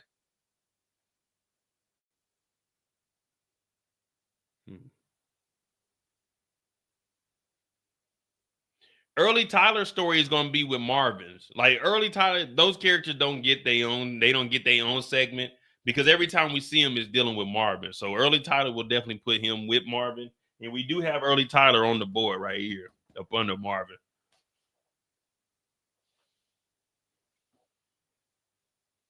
Yeah, Lou only spoke to Imani and B-Rilla, so we'll just do his story last. Plus, we got to talk about him getting reactivated. Marvin was dealing with Rock the whole episode, and Stefano, and Early Tyler.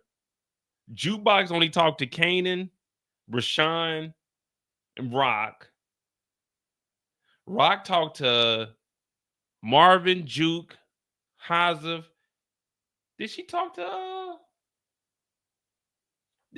Stefano? Damn, they really didn't really. Damn, it really wasn't that many interactions today. No, we got the interview. We got like 2 hours before we do that. Yeah, I told OC 1 o'clock, so 7 o'clock. Yeah, so we got like 2 hours before we do that. I said I'm gonna get off of here at 12:30 my time, just so I can, you know what I'm saying, give me something to drink and stuff. But yeah, we'll be all right because these parts are only about 20 minutes. So yeah, we'll finish this. Yeah, we good. All right, we'll do Jukebox, from Jukebox to Rock, from Rock to Marvin. Marvin finish up with Lulu.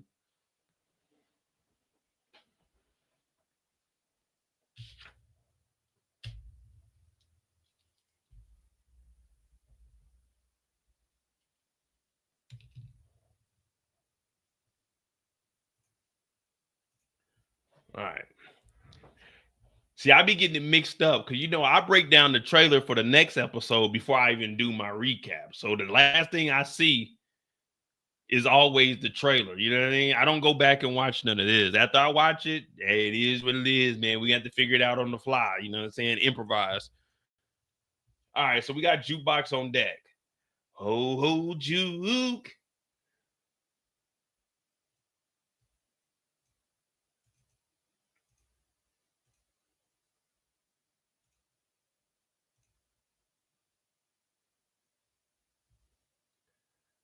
See, man, I don't know what the hell be wrong with my computer.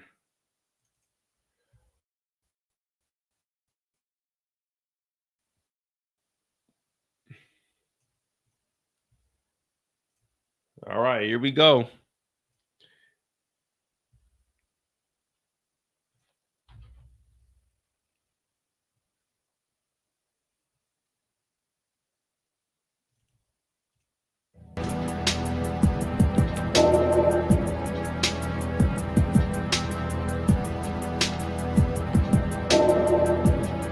We straight killers, yo.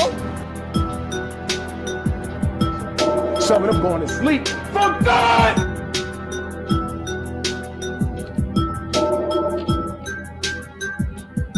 Why are you so obsessed with the fuck life?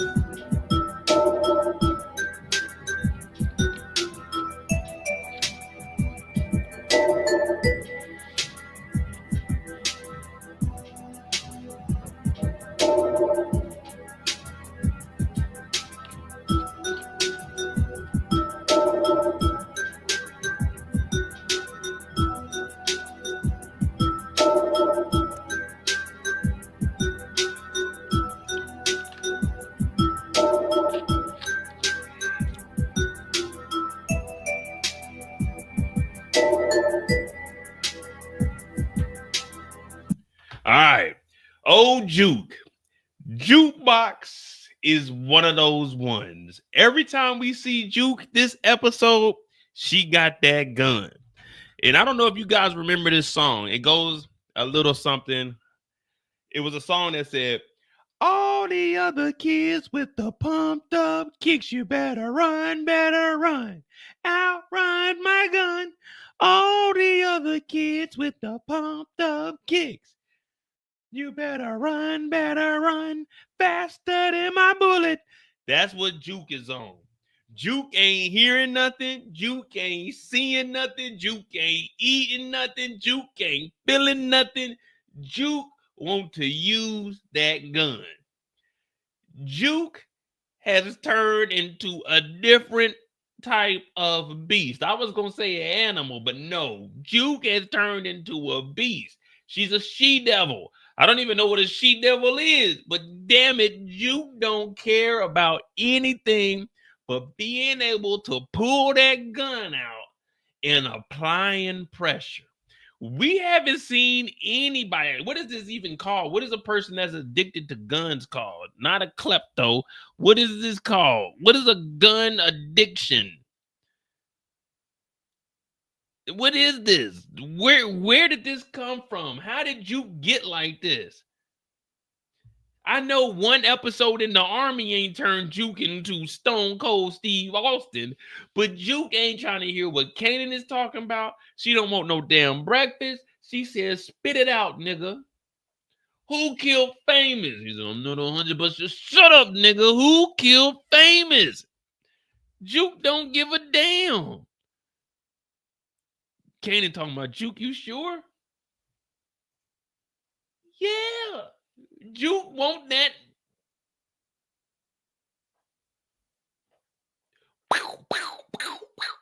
Juke. Next thing we know, Juke gonna have grenades. Juke got a goddamn knife in her back pocket. Juke is different. This ain't the little LaVerne that we knew that wanted to be in Bada. Remember the girl in Bada, the little sweetheart? Didn't want to deal with what the family had going on. Boosted a little clothes. Killed little Nikki accidentally, but she did it. Blood's on your hands. But who the fuck is this? She went to the army for one episode. Got PTSD. Went to college for a day. Never went back. Went to a gay club 2 times and caught a body. Who the fuck is LaVerne Thomas? Spit it out, nigga. I think Rock did it. Rock ain't do that shit. We know Rock ain't do that shit. Juke know Rock ain't do that shit. But for some reason, this nigga Kanan like, I think Rock did it. I ain't sure. Juke looking at him like, no, nigga. Rock ain't do that. Plus, she loved Famous. When she loved D-Wiz too. But she loved you more than she loved D-Wiz. Because the reason Rock took out D-Wiz is because Kanan was supposed to die. Remember? Unique was after Kanan, but they sacrificed D-Wiz. No one was after Famous. Kanan just think, I see my mama paying the cops. Kanan like, I seen her paying the cops. Juke was like, man, hell no. Rock ain't do no ish like that. Now, I will give Juke credit. She playing the big sister role, and she trying to keep Kanan on track and telling Kanan, nah, man. Nah, Rock ain't do that. But Kanan's stuck on his ways. She even called him a hater. You just hate Rock. That's all it is. The hate that Kanan has for Rock is the same hate that I got for LeBron James bum ass. Wolves in 5. Wolves in 5. But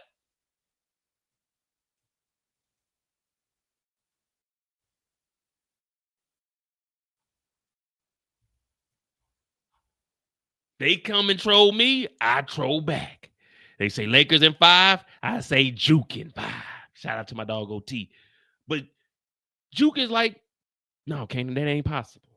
Ain't no way that happened. Mo is in the bloodline, we straight. Hell no, it ain't the blood. Nah, hell no, man. This is something different.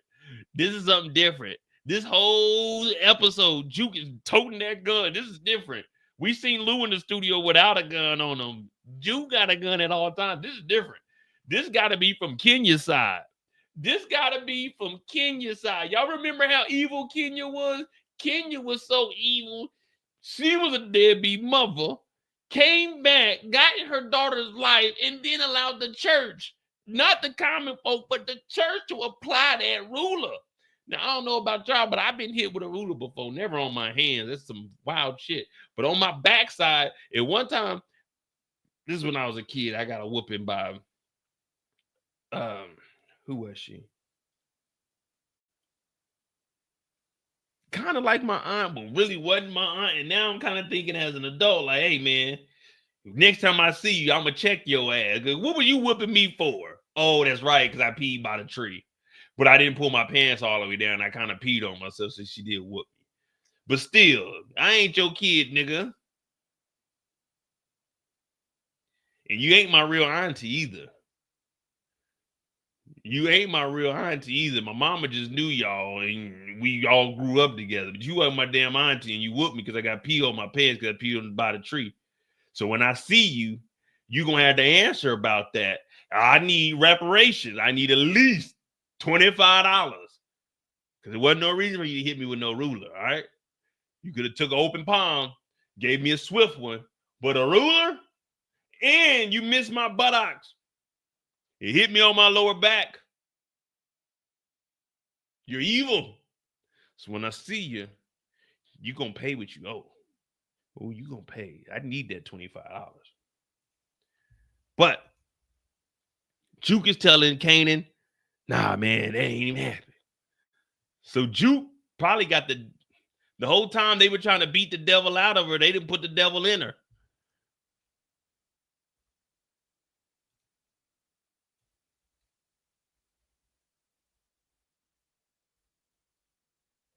Now, Juke still wants to know what happened to Famous. So from there, Jukebox ends up going over to OC's mama house. No, that's a true story, man. The family that adopted my mom, when she ended up coming to Kansas City, I forgot where my mom went. It was one of the sisters my mom was closer with, and then they dropped us off over there. It was me, my little brother, and then, you know, all of us, like, and they kids. So it's like my aunties and stuff. They basically adopted my mom.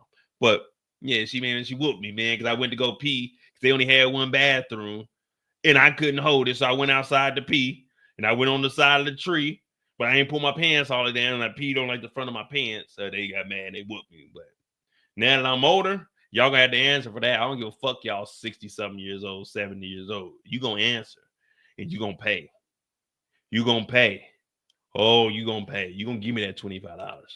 But Jukebox goes over to OC's crib, and we get introduced to a new character. Doom, doom, doom. Hello? My nigga's drinking a gallon of water, man. You gotta drink you a gallon of water. He's like, what's up? She's like, is OC home? He said, nah, I ain't seen OC in a couple weeks. Well, do you know about his whereabouts? This nigga gonna say, yeah. But you gotta come in the house though, because I got something on the stove. Nigga, I don't give a fuck what you got on the stove. I'm not coming in your house, nigga. I don't know you. So Jukebox comes up in there, but you should have already known. Let me tell you something. I'm from Kansas City. Now, Carhartts, those coats, those are like construction nigga coats. In Kansas City, niggas ain't doing no kind of construction. If a nigga got a Carhartt on in Kansas City, he ain't got no construction job. But that nigga got a tool on him. So anytime you see somebody with a Carhartt on, you just avoid eye contact with them. I don't know how it is in other cities. Maybe New York, you construction niggas wear them shits. But in Kansas City, a Carhartt is in trouble, all right? So when Jukebox showed up, I already knew she was about to be on some bullshit. Jukebox shows up, he looking like, yeah, you come on in the house. You know, we got something on the stove. So you come on in, I could talk to you. So Juke is like, all right, shit, I'm gonna come up in here because we don't know if that nigga OC's in the crib or not. She looking at him like, nigga, you stank. You know what I mean? So this nigga takes off his flannel and he got his wife beater tucked into his drawers. That's a telltale sign of a weird nigga. But he's like, you and OC? Y'all like friends, like boyfriend and girlfriend, or what's going on? She's like, nah, I just ain't seen him in a minute.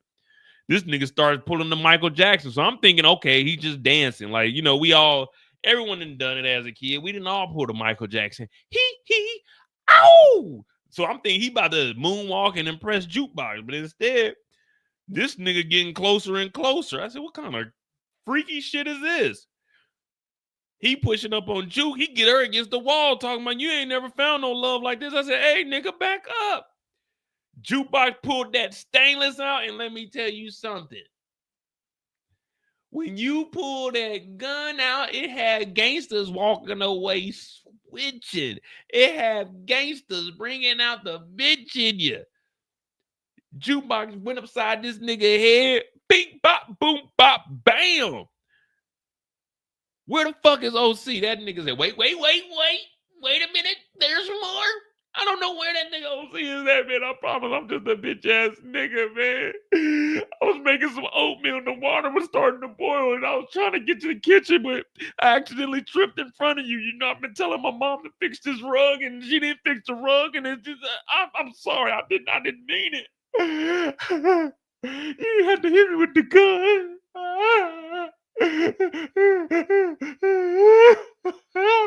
I don't know where OC is at. So Jukebox like, yeah, nigga, I told you I'm trouble.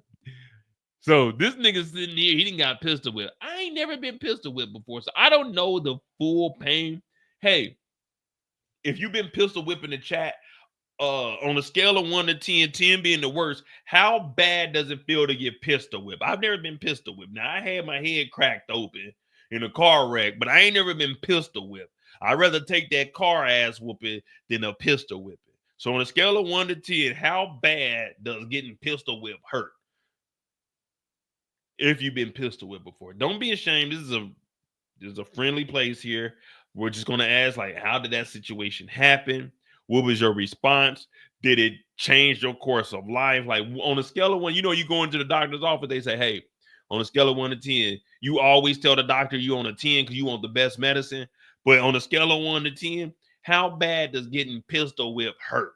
Because I ain't never been, I definitely don't want to be pistol whipped. But how bad does that shit hurt? Like, does it make you sit down and reconsider life?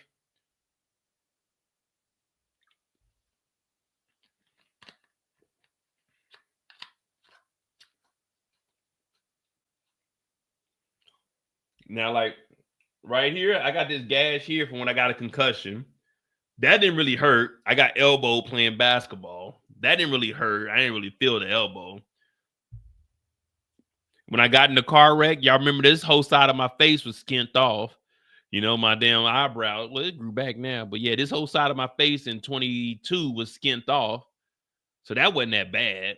I didn't really feel that. I just woke up like, goddamn, nigga, it's very tender. But getting pistol whipped. I'm saying this, the concussion, I probably get at the stitches, that was probably like a 7. Getting this shit skinned off was probably like a 5, 6. Getting my skull cracked open, that was a pure 10 because I had 36 staples in my head. But getting pistol whipped, I don't know. I don't know. It can't hurt more than giving birth. Oh, well, I definitely wouldn't know about that. I'm closer to getting pistol whipped than I am to giving birth. Like, I'm nowhere near to giving birth. But anyway, this nigga gets his ass slapped, nigga. As soon as I got my check, I was gone. Jukebox found out that he don't know nothing about it. And look at Juke. That's one thing about the Thomas family. Whenever they catch a body, they always laughing. Whenever they pull a pistol out, they always laughing. So we don't get any number. I mean, we don't get a number. We don't get anything from Rashawn. We just, all right, thanks for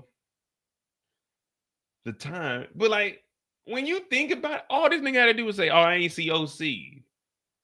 So from the time that he seen Jukebox at the door, he was like, let me get her in the house.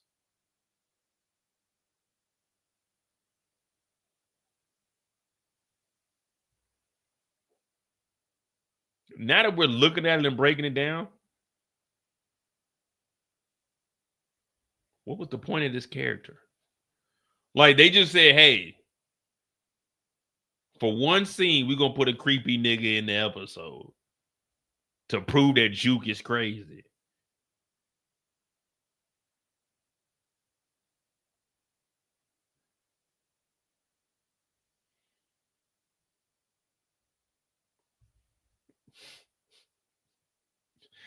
You know what I mean? We're going to put a creepy nigga in a 30 seconds. In a 30-second scene, we're going to put a creepy nigga, grab his junk, and get pistol whipped. I don't know who was behind that. That's some wild shit to put into a TV show.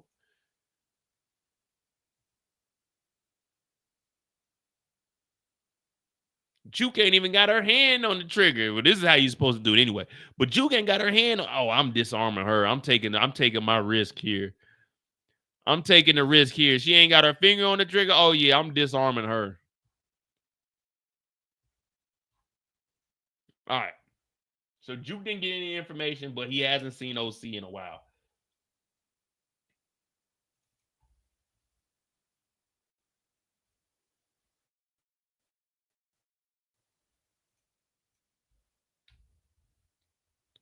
Juke then goes over to talk to Rock, and we're talking to Rock while they're cleaning up Joyce's office. Well, not her office, but the closet.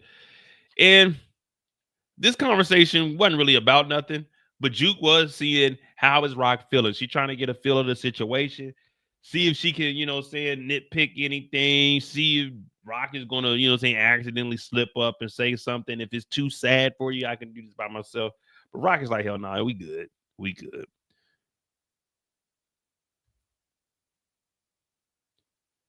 Rock don't even know that this motherfucker Juke is on a rampage.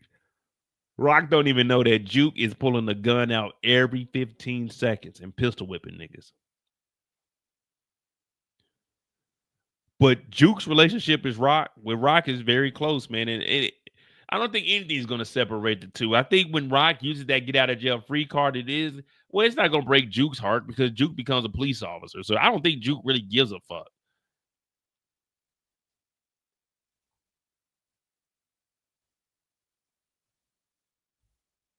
You know what I mean? Like, Juke just don't give a damn.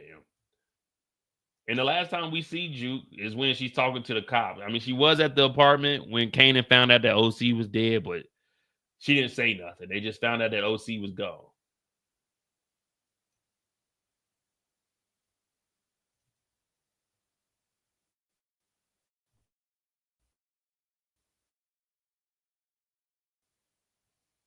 Goes adjusting that pistola again. Adjusting that pistola. What do we think is going to come out of this Garcia stuff? Now, we heard Garcia say that Shannon Burke told him that he could get some valuable information from Jukebox. Do you guys? Shannon Burke had a whole case file on Rock, and Rock messing, well, potentially being the CI, which we believe. We all believe. No one in here disagrees that we believe that Rock is really high post, DEFCON, unique.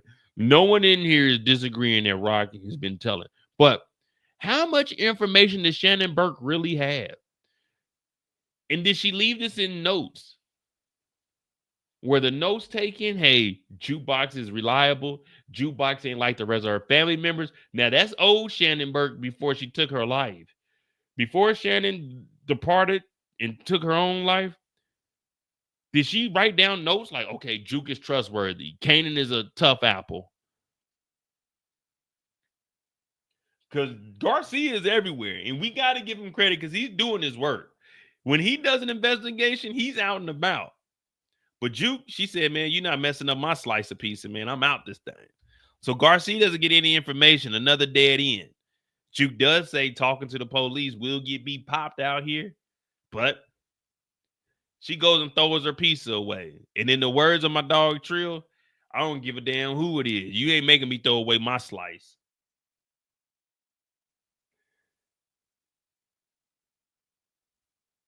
You ain't making me throw away my slice of pizza. I definitely would have ate my pepper. What is that, pepperoni pizza she got too?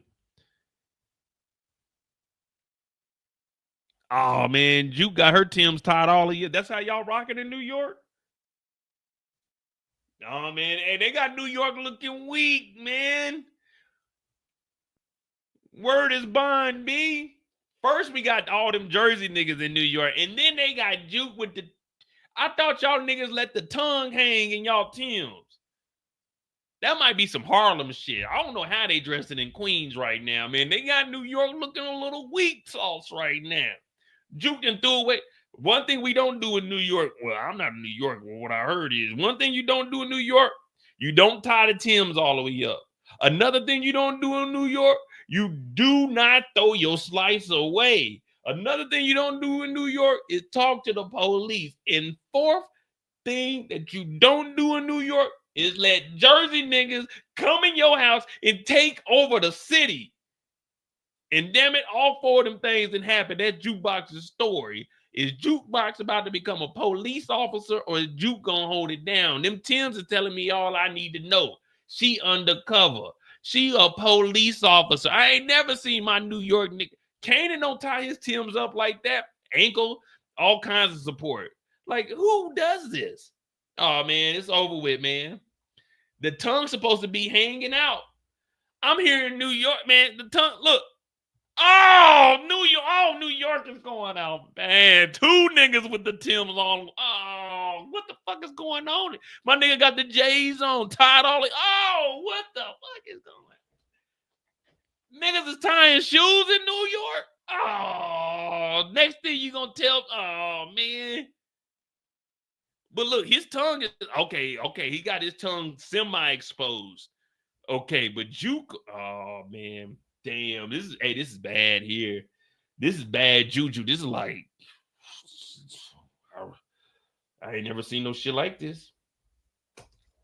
She just left the army. I don't know, man. I don't know, man. This is sad. She threw away a slice.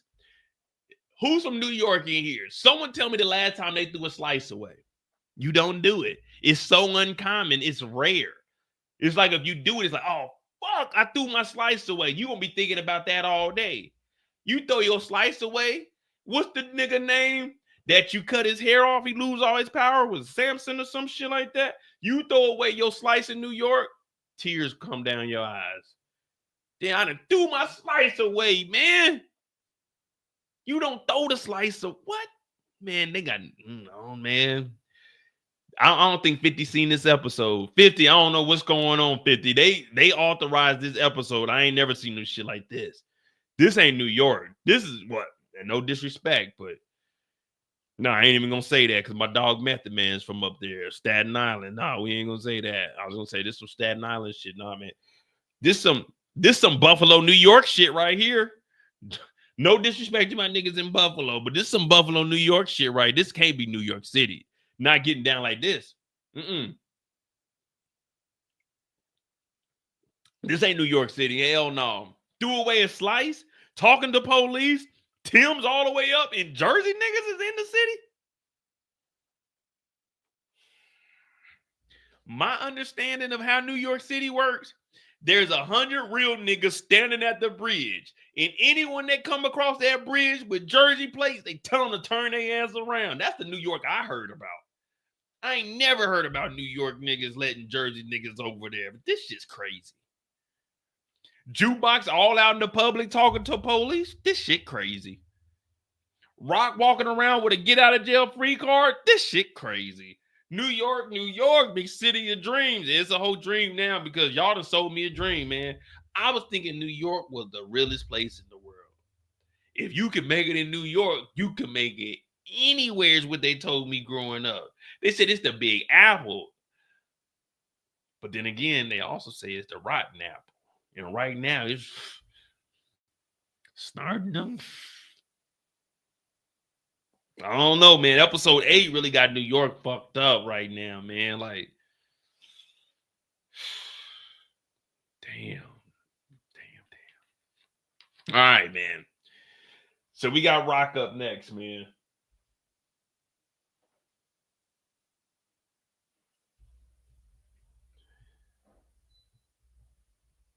We got Rock. We got what, 2.5? Well, an hour and a half. Rock, Marvin, Lou. We good. And what we got? About 90 people here. Make sure you hit that like button, hit that subscribe button. Shout out to everybody from New York. Hey guys, I'm just entertaining. I don't know nothing about no New York City. Like I say, the only story I got about New York City is I went there one time and I went to a Knicks game. And I was pissed because I bought these tickets from a doctor off of StubHub and Carmelo Anthony didn't even suit up for the game. I went to New York one time, went to the Garden, paid $200 for me, $200 for my old lady, and this nigga Carmelo Anthony ain't even suit up. I don't even think that nigga showed up to the game. This is what, 2014 when Melo was having his issues with New York. This nigga didn't even show up to the game. That shit pissed me off. It angered me. And ever since then, I never liked Melo again. Hell of a player, but I never liked Melo. I said, damn you, Melo.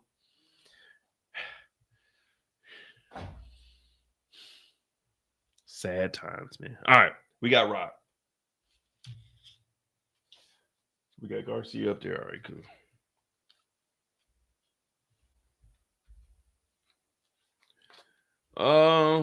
Rock. Rock, Marvin, Lou, and then we'll be up out of here. All right, so we got exactly an hour and a half. We're going to do these 20-minute segments.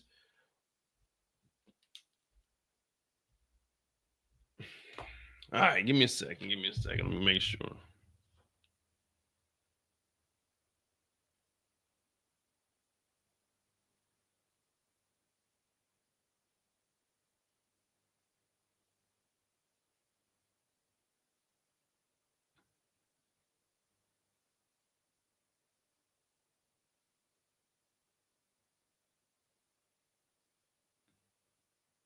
All right, cool. Yeah, hit that like button, hit that subscribe button. We on the clock, episode 8. I rate this episode a 9. We about to talk about old Raquel Thomas. Raquel Thomas it is. Oh, Raquel. The first time we see Rock is... Yeah, Rock got a short story too. The first time we see Rock... Damn, is with Hazef? It was that deep? Well, there's only, 3 scenes, 4 scenes before we get to Rock.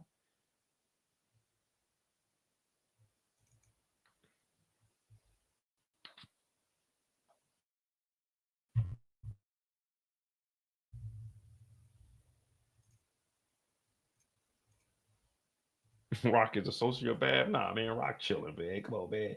Cut Rock some slack, man. Cut Rock some slack. All right.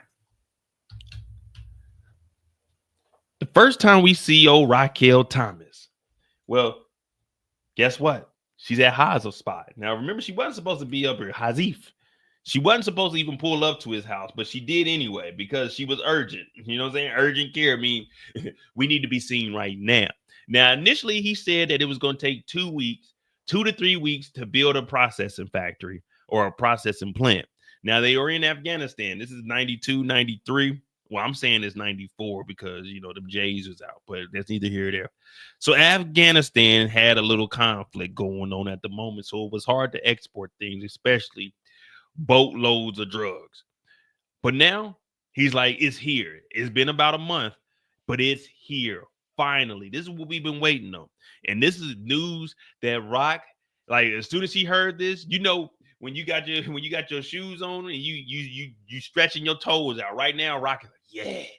Right now, she's like, ooh, wee. Toes is curling. You know, well, ladies, y'all probably don't know that feeling. Fellas, you know what I'm talking about, but them toes is curling. That's what Rock is feeling right. Euphoria right there. That's how Rock is feeling.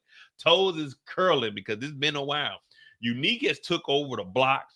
Unique has taken over everything. Yeah, I said taken over, not taken. He took over. He took over everything. They think about Jersey niggas into the city. But that's neither here or there. Well, right now, we know that Quan is gone because Marvin did that. But we got that work now. We got that work. It took a month, but that work is here. And Rock is telling Marvin straight up, we changing the game. We headed on the bigger and better things. Now, this is exactly what they needed because when there's a drought, let me tell you, people start getting antsy.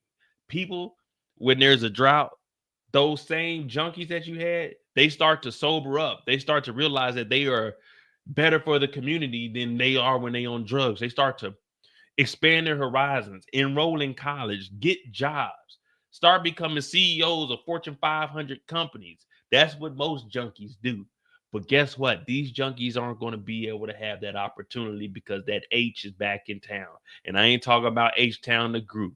I'm talking about that hell wrong. You hear me?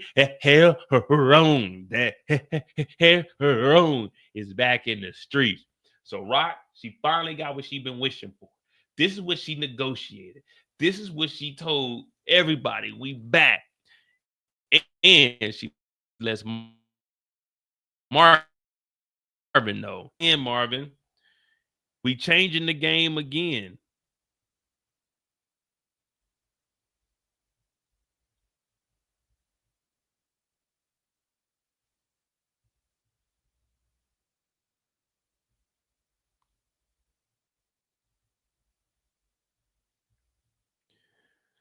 And Marvin's like, yeah, you right. We changing the game, Marvin. Not knowing that Marvin got a pocket full of diamonds.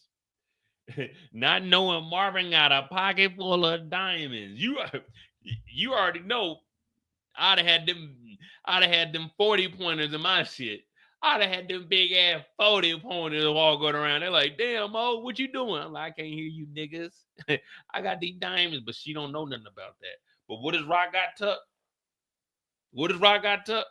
Get out of jail free.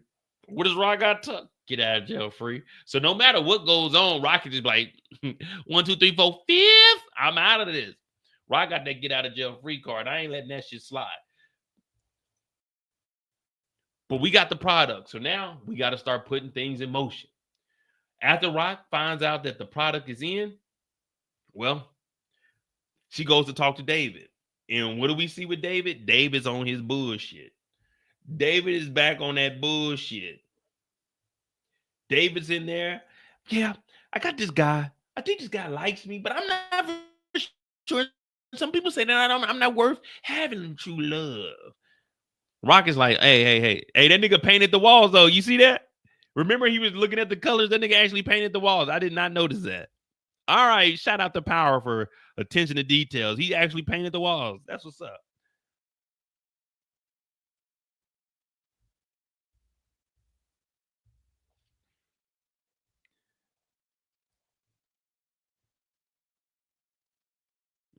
So she's like, all right, David, look, we got the product coming in, but David ain't hear none of that. David talking about having a boyfriend, and does the guy like him? Is he gonna like the walls the way he got the walls painted? Does he rather go on walks on well, they ain't got no beaches in New York, I don't know. And does he want to go a walk on the Hudson River? Rock is like, hey, get focused, nigga. David's all over the place, but he talking about, yeah, I like work. I can't wait to get your work, Rock. Do you think he would like this, Rock, if I was to give them this as a gift? Hey, David. Nigga, snap out of it, man. We about to have pallets full of that hair wrong. That he wrong. Not he wrong, but hair wrong. David talking about, yeah, I just think I need love too. Rock's like, yeah, that sounds good, David. But nigga, that product gonna get in here, and we need all of that product to be moved. Now they have lost, if we being honest, they have lost a lot of workers within the damn the factories that they got. But I mean, we gotta do what we gotta do. We can't knock anybody for anything. We gotta do what we gotta do. So Rock got David about to get back to work. She had to stand up and check him, like, David, get focused. He's like, I'm good, Rock. I'm good. Trust me. No, David. You're not good. You're not good. But fuck it. Who would you trust more? David or I'm trying to think, who could we put against David? David or Scrappy? David or Scrappy to man your operation?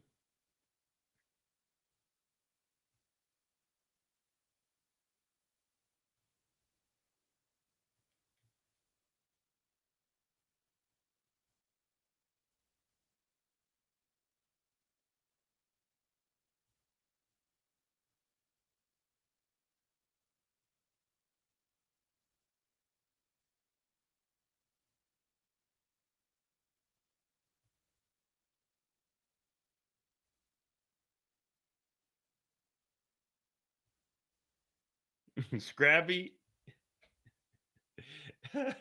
Hey, RIP to Scrappy, man. And the reason I asked that is because at some point, we got to take David out. That's the only reason I'm really asking it. I'd rather have Scrappy too. But at some point, we got to take David out, man. I'm not talking about on no date that David about to go, he. No, none of that. I'm talking about taking him out. The long sleep. The go to sleep and don't wake up, tucked in the bed type of sleep. 6 feet deep type. In a suit type. Closed casket type. David, you got to go, brother.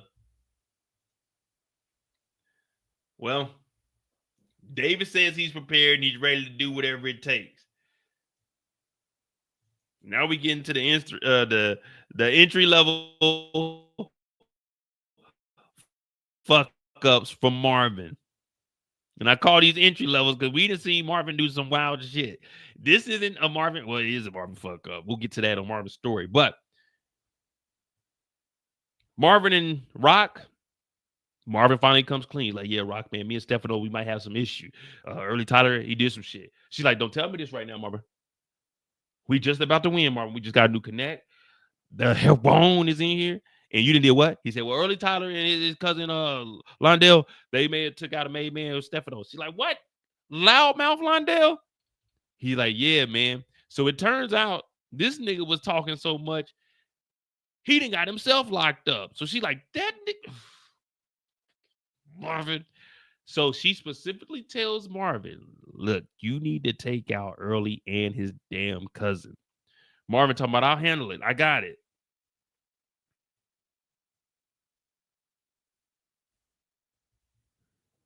And we know telling Marvin to do something. I'm looking at Rock telling Marvin to do something. Unless you're there watching them, it's never, ever going to go according to plan. Marvin, I don't know what the hell Marvin got going on.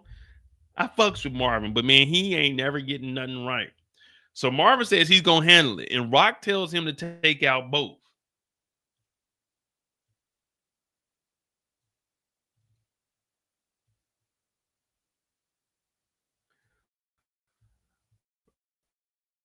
Rock, she gives that order. She goes and she starts cleaning up Joyce's room. Now, we've talked about this on Jukebox story. It's really short and sweet. Rock does feel a certain type of way, but she doesn't tell Jukebox that she took Joyce out. She's just like, man, you know, complications. She was sick. The meds was kicking in. Not knowing that she's a straight killer, yo. Juke is like, if it's too sensitive, you know, I can do it myself. We straight killers, yo. Rock said, nah, I got it. We good. Now, these two are close, and I don't know how it's going to play out with, I don't know, man. Because Rock has a get out of jail free card, so I can see her telling Juke, go ahead, be a cop, get up out of here. I don't know, man. I'm curious to see how this is actually going to play out. Well, I don't think Rock would be hurt if she finds out Juke becomes a police officer or wants to become a police officer. I just don't, you know what I mean? I think Rock would be okay with whatever decision Juke makes.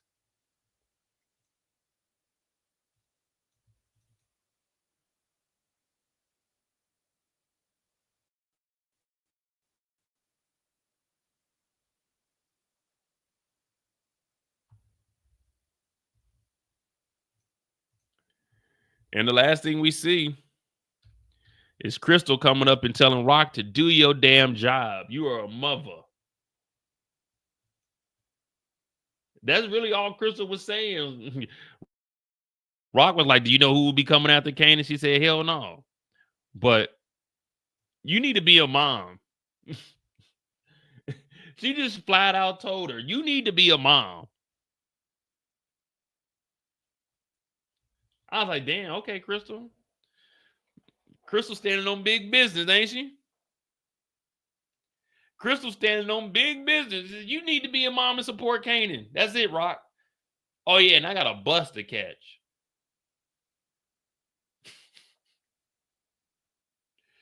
That's it. I mean, what else can you say to Rock? What else can you say to Rock? And for a teenager to tell Rock that, I know that kind of hit Rock. She's like, I'm a mother. I can't do everything. She's like, well, you need to be there for him. I got to catch a bus.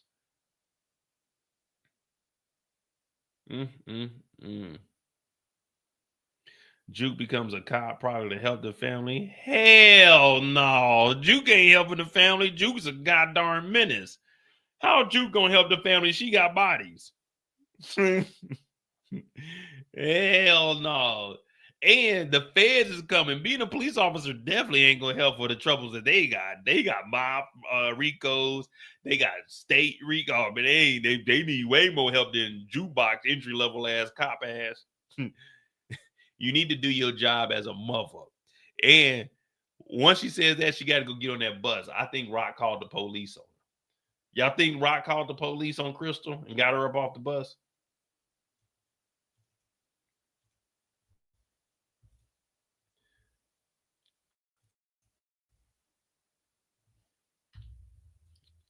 Crystal, you need to get off this bus and talk to us about Famous. Wiley ain't playing around. Now, how y'all think they knew where Crystal was, though? Who were they watching? Who knows Crystal from Snaps and Pops to even be following?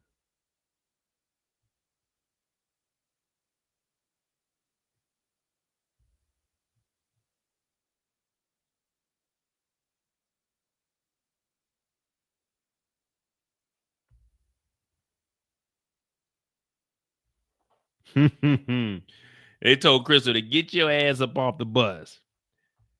Aha, what's that fuzz? Everybody move to the back of the bus. Do you want to stomp and fuck with us? We the type of people get the club get crunk.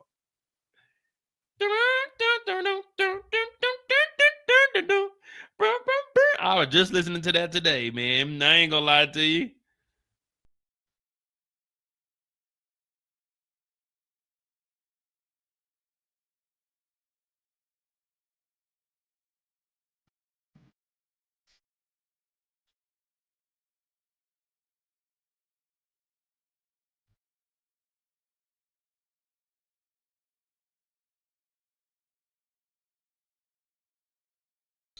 We the type of.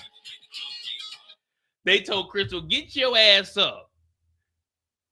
Y'all been trying to blame that shit on Rock. Get your ass up and come on. Come on. We off the clock with Raquel Thomas. What we thinking about Rock? Is Rock about to move this dope through the streets like we've never seen? Or is Unique about to step on the whole parade? Let me know. All right, we got Marvin and Lou, and then we about this thing, and then we got us a little interview.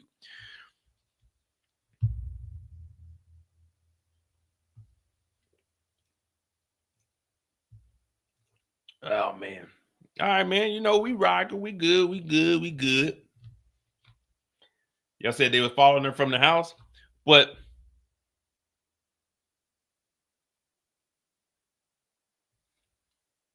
whose house were they following her from? Nobody knows where Kanan lives except for Rock. The police don't know where Kanan lives. Remember, Kanan got a new house. This ain't the trap anymore. Unless they were following from Rock's house. But who knows where Rock lives besides Unique? You see what I'm saying? So I was wondering, and how would they know she was leaving the city? I mean, we saying that they were following her.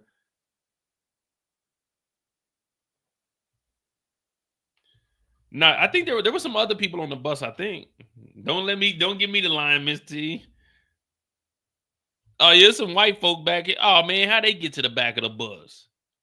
This is where we supposed to be sitting at, the cool kids.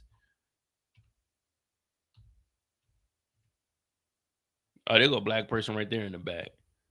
Yeah, there's a couple of people on here, but man, look what they going to Delaware, though. Wilmington, Delaware. Like, how many motherfuckers is really wanting to go to Wilmington? We got 2 people up front. 3. 1, 2, 3, 4. Whoever head this is, 5. Crystal made 6. 7.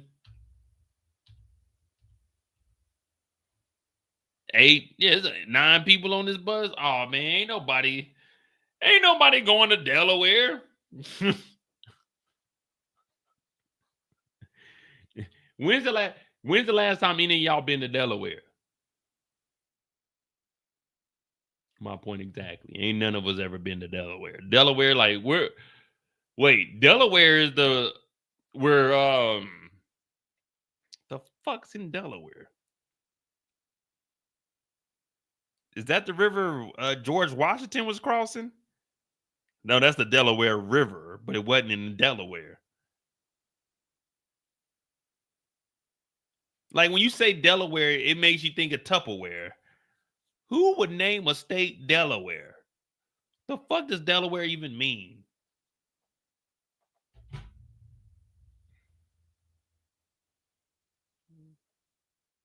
What does Delaware mean? Here's the definition of Delaware. A member of a North American people formerly inhabiting the Delaware River Valley of New Jersey and eastern Pennsylvania. Oh, so it's North American people. Was it Delaware tribe? Interesting.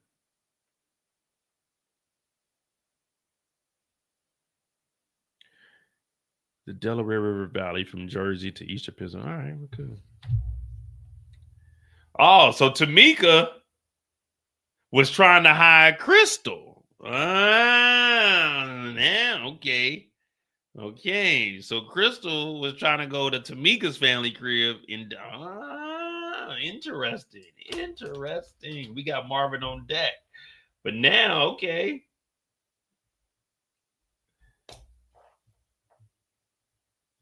Y'all don't sound too happy about Delaware. I've been there. I got family there, but I don't fuck with it. You know what I mean? That's what it sounded like. Who's been to Delaware? Answer me, motherfucker! I just had to get that one time. All right, we got Marvin. Now, Marvin's story is interesting. Let's go ahead and do this. Finish this up so we can have some free time. Oh, boy. 30 an hour. I've never been to Delaware.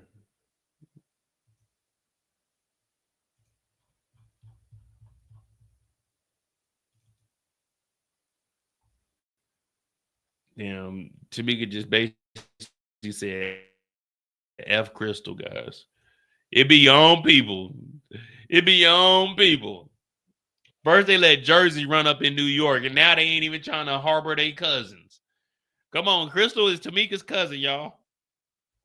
Crystal is Tamika's little cousin. Well, hell, I can't say little cousin.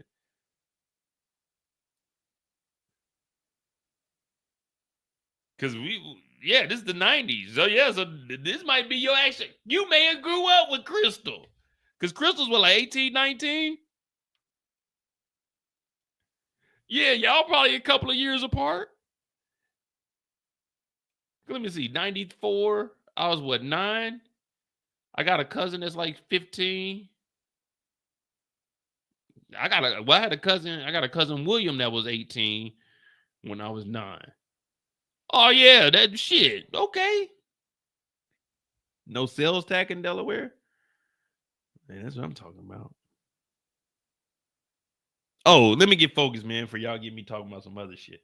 God goes to say, hey, what day is it? What day is it in August? The back to school day where there ain't no sales tax on the weekend. Is that every state? Like, is that across the United States? Or is that just in some states? Like, there's no sales tax on the way back to school, or they don't do that no more. Hell, with these tariffs, you probably can't afford to do that shit no more, no taxes. Because that wasn't like, we used to buy all our school clothes on no tax day. You get 2 pair of pants and 4 or 5 shirts. You had $100 a piece, and then you had $50 on shoes. Growing up, I didn't get to wear J's and none of that shit. I didn't get my first pair of J's till 2002 when I bought the Jordan 14s. Well, I had to get that with my own money. My dad wasn't buying no damn Jordans. He said, fuck Michael Jordan. That's sorry, nigga. We wasn't giving him no money. So I didn't get no Jordans until I was in a junior in high school. It is in Tennessee? Okay. Yeah. Get you 2 pair of pants for school, preferably a black pair and a blue pair. You wear them motherfuckers a couple of days out the week. I don't know about y'all, but growing up, I didn't have a different pair of pants for every day of school. Hell no. I was hoping I could still fit my shit from last year so I could have 4 or 5 pair of pants. You got 2 pair of pants for the start of school, and you switch them motherfuckers out. You tried not to wear them back to back. Did I used to get clowned? Hell yeah, I did. Did I stab a nigga because a nigga was trying to clown? Hell yeah, I did. But I wasn't about to get bullied by nobody. But let's get back into it. We start off with old Marvin.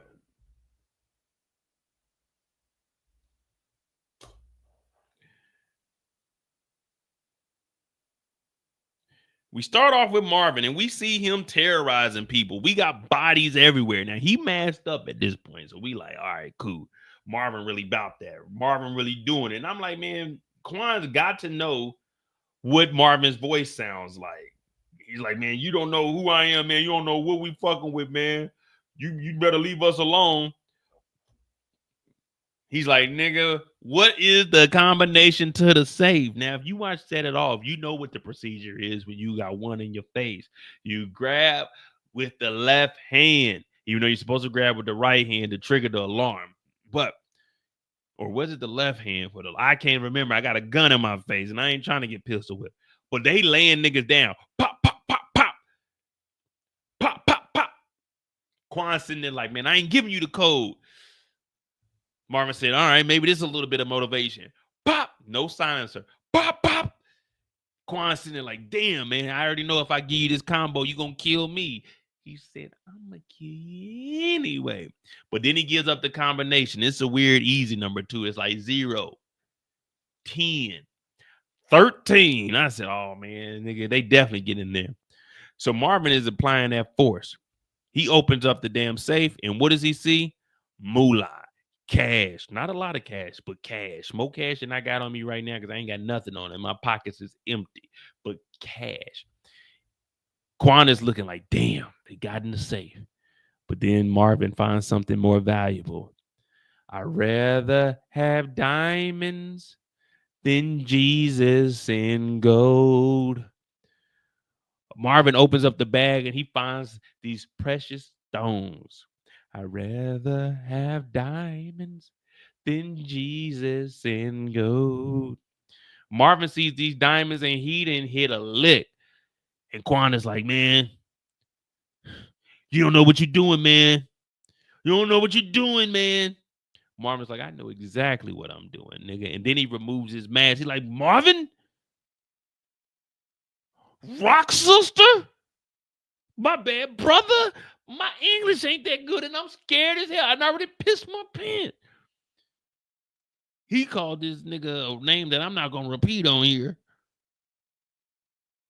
But he called him something, and I ain't going to say it. But Marvin said, you Chinese, you mother. But they not even Chinese, Marvin. He Vietnamese. His cousin was married to the Chinese. But Marvin don't give a damn. He just showed his face and Quan got to go. Pow, pow, pow. Laid him down right to the noggin. Right dead mass. Center mass. Oh, my God. No, man, we not calling him no Hong Kong Fooey. Oh, shit. Marvin said it, not me. Oh. Do y'all know who Hong Kong Fooey is? Do y'all know who Hong Kong Fooey is? Hong Kong Fooey is a legend. Hong Kong Fooey. Do y'all know who Hong Kong Fooey is? Hong Kong Fooey is a legend. This nigga used to whoop ass. This nigga used to karate chop. He used to lay shit down. Hong Kong Fooey used to come out of nowhere. And this nigga karate chop you in your fucking neck. This nigga didn't give a fuck. Where y'all think I learned elbow to gut from? Hong Kong Fooey. I told y'all on the first reaction I went to China.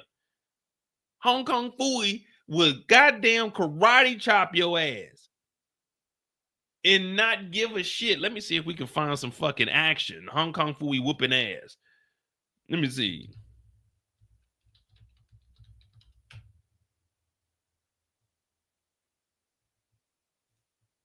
Yeah, he was a janitor, but then this nigga, that motherfucker go in that closet. He was better than Superman. Hong Kong Fooey will whoop your ass in 2D.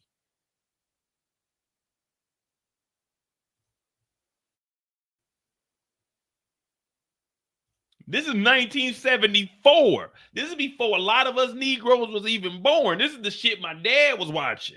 My dad was in Vietnam at this time, so he wasn't watching no Hong Kong Fooey. That nigga was over there fighting Hong Kong Fooey. They lost that war too. I always be telling my dad, like, man, y'all niggas wasn't that nice in the military. Y'all niggas lost that Vietnam War. Now, my dad got drafted, so he didn't really have a choice, but they sent his ass on over there. But Hong Kong Fooey was whooping ass. I used to watch Hong Kong Fooey. If you watch the Cartoon Network, he was on Hong Kong Fooey was on Cartoon Network. This nigga was a janitor by day and an ass whooper by night. Hong Kong Fooey would put his foot so far up your ass. Oh, Janitor? Could be. Hong Kong Fooey. I'm telling you, didn't know Hong Kong Phooey? Hong Kong Phooey. That nigga come up out that goddamn cabinet. Bow. That nigga was famous for the karate chop. That nigga wouldn't punch you. This nigga would karate chop. You know how disrespectful it is to get goddamn karate chop? Pistol whip me. Pistol whip me. Hit me in the head with an AK. Bow. But don't karate chop a nigga. Getting karate chop is probably one of the most disrespectful things that can happen. Getting open, like palm slapped, okay, that's bad too. But if a nigga karate chops you, like, nigga, hey, that's shit. Goddamn Hong Kong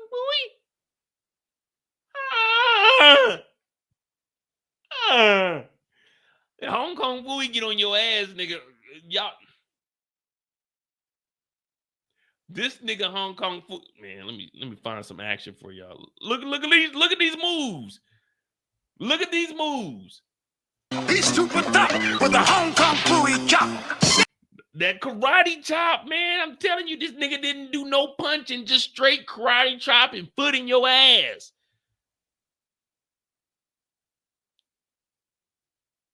This nigga's so bad, he didn't even have a cartoon, nigga. It was just the intro and the goddamn credits, nigga. This is how bad he was. Quicker than the human eye. That nigga karate chopped a bell. This nigga karate chop. How many motherfuckers you know that a karate chop a bell? Nigga, that dong. He hit the goddamn gong with it. Dong, with a karate chop, nigga. And he smiled. It didn't even phase him. It didn't even hurt him. If I hit my hand, like when I do that, I'm just like, damn, but I ain't got the technique down anymore. So that's why I transferred over. I learned the karate chop from Hong Kong Phooey, but it used to hurt my hands because I wasn't like a master of the karate chop, but I became a master of elbow to gut. So that's the thing that I taught Hong Kong Phooey was the elbow to gut. He taught me the karate chop, but I didn't master it. But that, you see that elbow to gut? If you sit next to somebody right now, just take your two fingers and just give them a little gut shot. That motherfucker right there, nigga, what the fuck? That shit right there gets you. But this is Hong Kong Phooey, man. If you don't know Hong Kong Phooey, you are missing out. Go back and watch a couple of videos. But let's get back on this because y'all trying to get me sidetracked, and we not going to do that. Not here, not today, not now. But Marvin goes ahead and takes out Hong Kong Phooey. Oh, shit. This is Lulu's story. Whoa. Put your clothes on, bro. All right.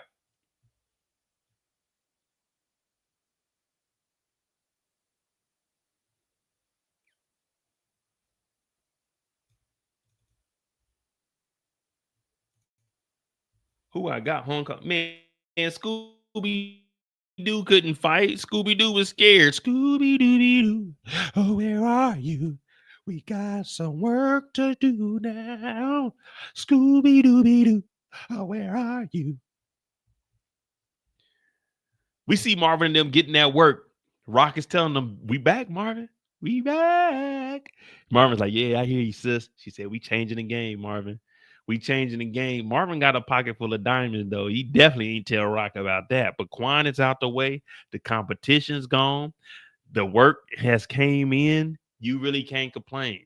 When you living good, you eating good, you dressing good, you looking good, you feeling good. And that's where Marvin is right now, clean as a whistle. Now blow the whistle.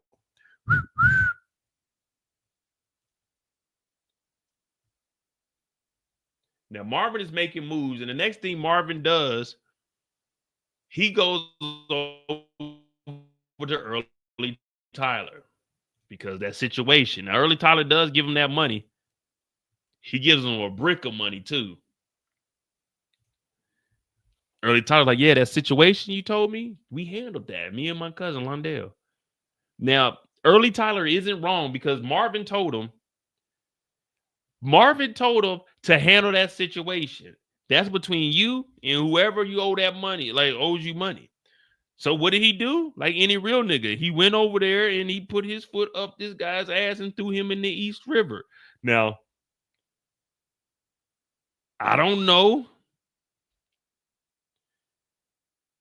why Marvin thought that Early Tyler was going to do something a little bit differently, but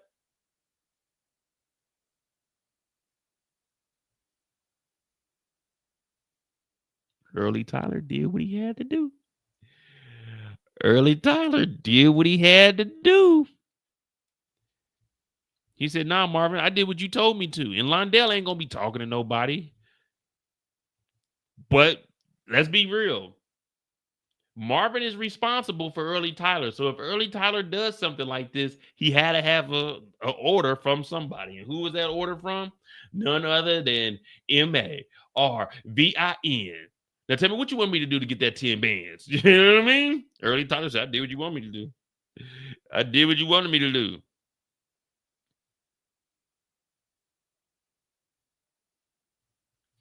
I did what you wanted me to do. Now look at Marvin. He nervous as hell. Marvin nervous as hell because shit done got ugly. And shit done got ugly fast. This is way faster than we were expecting it to get ugly. So when he goes and talks to Rock about this, he's got to come clean.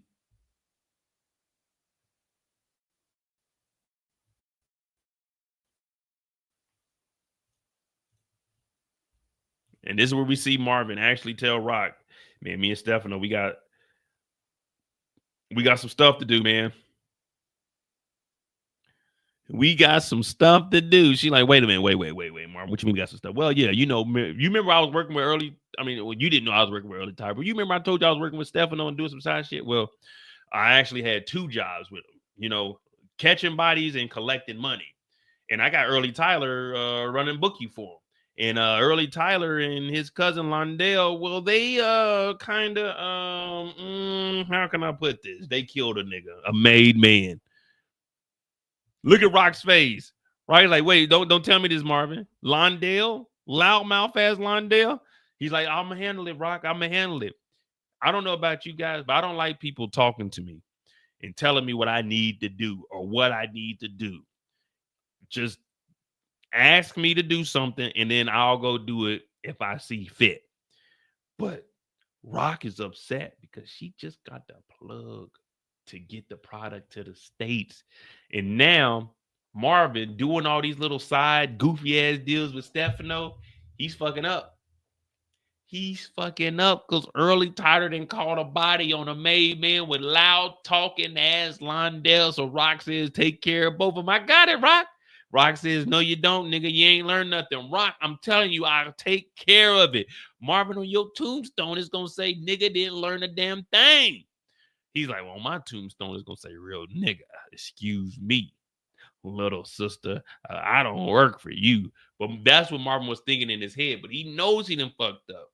Just like Kendall said, Londell's known to have a loud mouth, loose lips. That just sounds crazy as hell, but loose lips. That's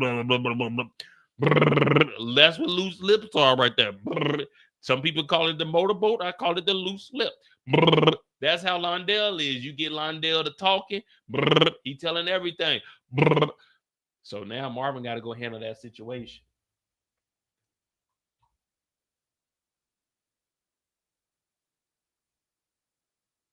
Marvin got to go handle that situation.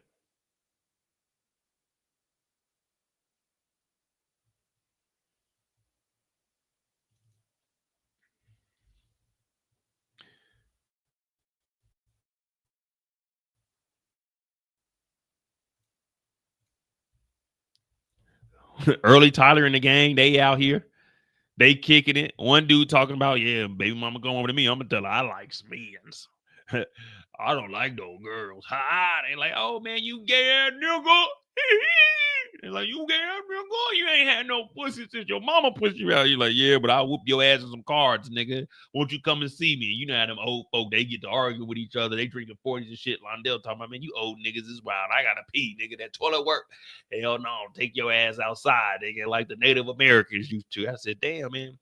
But this is the 90s, guys. This is the 90s. You could talk like that in the 90s. It's definitely inappropriate now, but the 90s was definitely different. In the 90s, a white person could call you a nigger and it'd be all right. Now they got to call you a nigga. And they think they can get away with it, but they can't. But Londell got to go outside. He got to use that bathroom. When that thing keeps the calling, you got to get the moving. Early Tyler standing on business. Now, remember, Early Tyler been putting in work. Early Tyler, he part of the mob right now, MOB. Londell goes outside, and right here, people been telling me all season, they in the Discord with it. Make sure you join the Discord. It's pinned in the chat. Support the channel. Cash App pinned in the chat. Subscribe to the channel. Subscribe to the more you know. Everyone told me all year, man, Marvin did it, man. There's the photo. There go the gun. There go the hand. And I was telling y'all, why would he be taking out Famous? Everybody was trying to put that on my dog Marvin. I could tell from a mile away Marvin didn't do this. But people sending photos, they tagging me and shit on Instagram, on Facebook, and I'm trying to explain to people I really don't think that Marvin did that. Yeah, it could be Marvin's hand, but it ain't Famous's ear. That's a nigga ear. That is not a Puerto Rican. I can tell the difference between a Puerto Rican ear and a nigga ear. You know what I mean? You know what I mean? The Puerto Rican ear and the nigga ear, they different. You know what I'm saying? They different. I knew that this was a Negro ear. I knew it was a Negro ear. It looked like a Negro from New York City. Now that's just... But I knew that this was a Negro ear.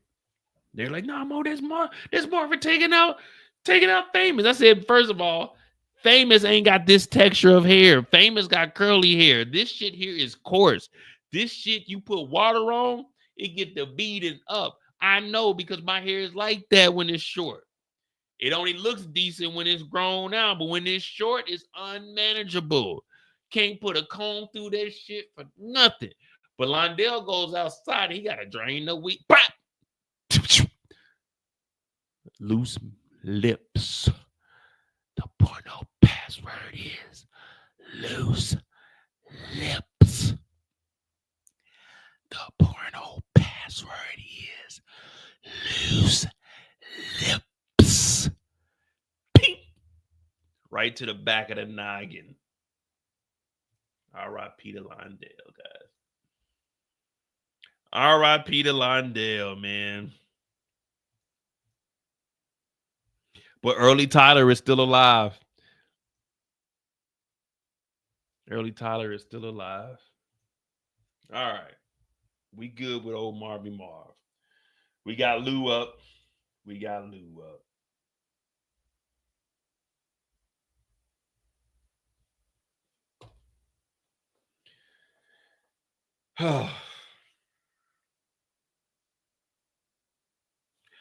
First, I'd like to say R.I.P. to Londell because Londell probably didn't even have nothing to do with this.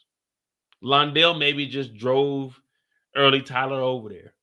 Londell was probably just backup just in case shit got ugly. You know what I mean?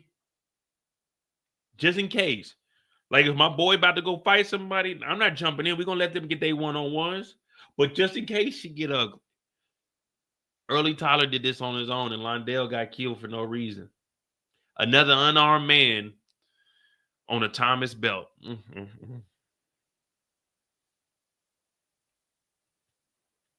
All right. We good. We off the clock with old Marvin Marv. R.I.P. Londell. R.I.P. to Quan. R.I.P. to the rest of the Vietnamese that were taken out tragically in the beginning of the episode.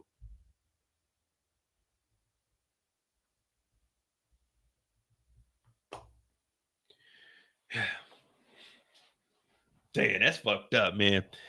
Oh, damn Londell. Londell's a weird-ass name, too. Londell. I thought it was Landale. Londell is crazy. If I ever have a kid, I got to give my kid an easy name to spell, like 3 to 5 letters. Anything longer than that, I don't think my kid is going to be capable of. I don't know. Let me not say that. You might be able to spell his name with 6 letters. My name is 6 letters, and I was struggling with spelling Julius growing up. J-U-I-S.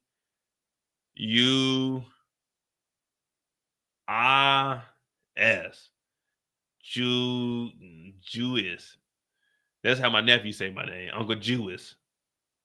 J-U-I-S. Like, nigga, Uncle Jewis. Like, you like 5 years old now. You need to learn how to say Julius, man. And remove the uncle, man. Just say Julius. What up, DeMarcus? Thank you for that $5. E.T. That's Early Tyler, guys. DeMarcus is cool. They got nicknames. E.T. could tell unique intel about Amber. to set up Marvin. Once ET find out Marvin smoked Londale, man, all kinds of stuff can go wrong with Marvin. The Londale situation, he could early Tyler could link back up with Unique. If he takes out early Tyler, Stefano gonna be on his ass because that's another bookie. He's responsible for that. If the body comes back on them because they didn't take out early Tyler, that's gonna be Stefano on Marvin. Marvin and Rock got their situation with the dope. If that don't work, that's gonna be Stefano. It's like Marvin is really underwater at this point. Marvin really, he needs a life vest. And not only does he need a life vest, he needs a winch that can pull him up on the boat because it's over with, man. It's not looking good for old Marvy Marr. Londale may have been Sam the Crackhead's son. You know, y'all always putting stuff together. Londale may have been Sam the Crackhead's son. All right, we got Lou's story. Good old Lou.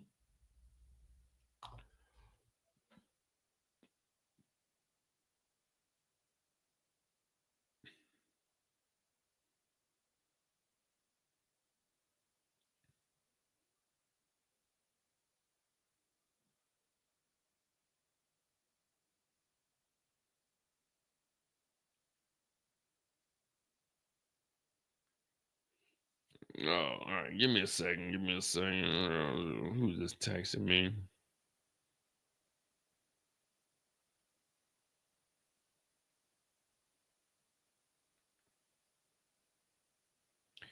All right, Lulu's story. Now, Lulu's story starts off very, very interesting because y'all niggas is ass watchers.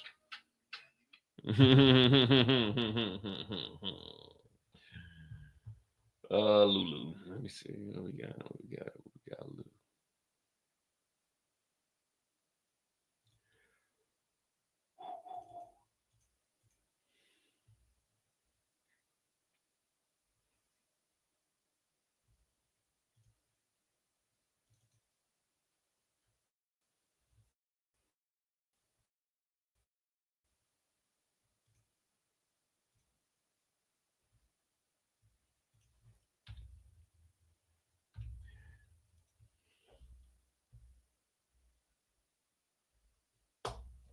All right. We got Lulu on deck, guys. Lulu is on deck.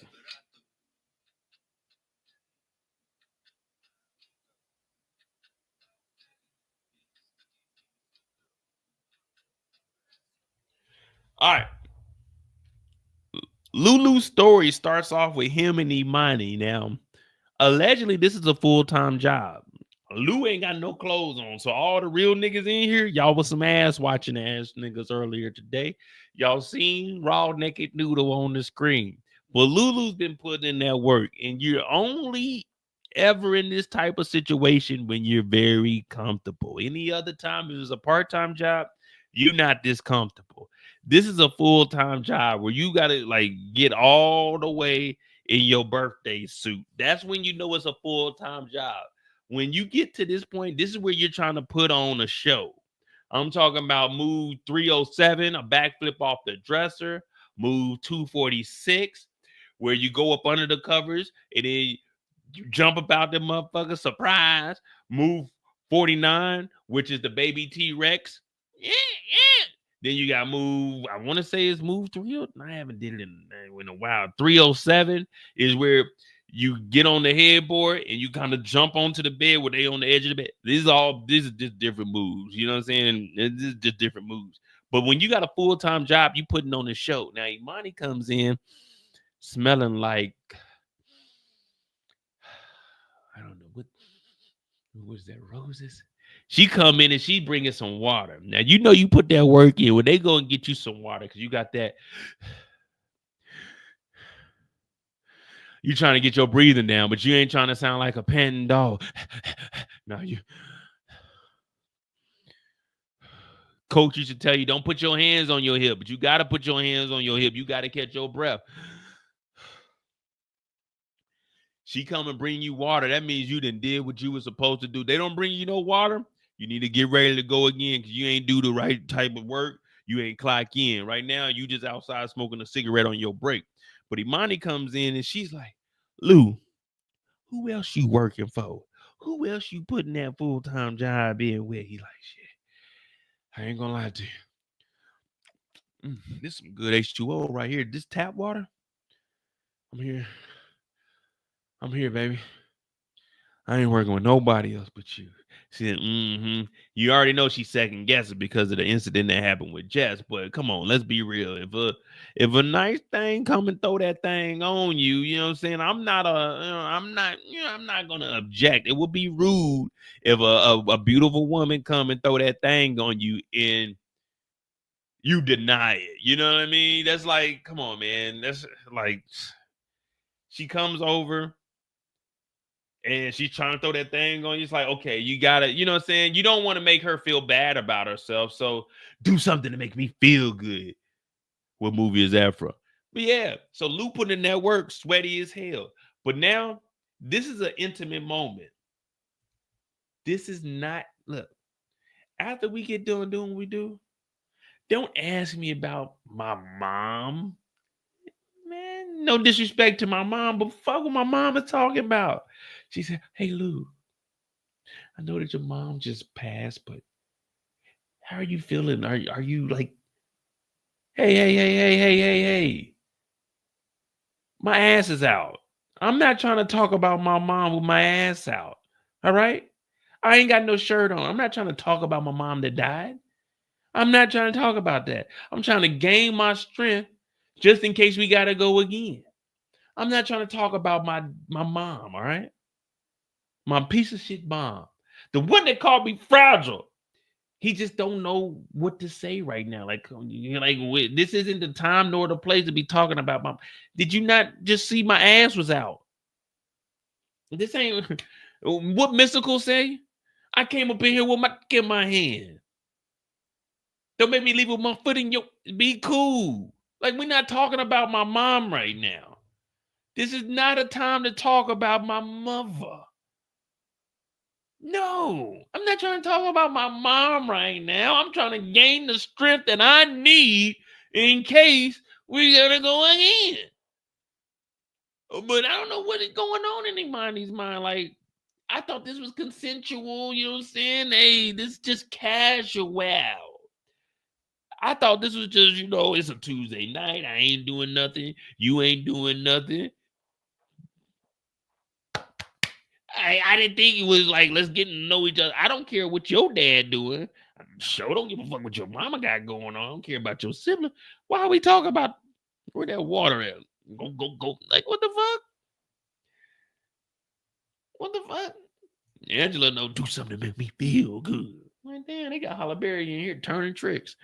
But Lou, he just don't want to talk about it, and I don't blame him. And she just passed, too. This isn't like, you try to get a feel of the situation, but you can't. I'm going to be honest with you. You can't have that monkey in my face and then ask me about my mom. Like, we all adults here. But you can't have that monkey in my face and then ask me about my mama. That don't work. That don't work. I'm over here drooling this shit. That don't work. Look, I don't want to talk about my mama right now. I'm salivating. But you can't have that thing in my face like that and then transition to how's my dead mama doing. You need to close that thing on up, okay? You need to get that thing out of my face, okay?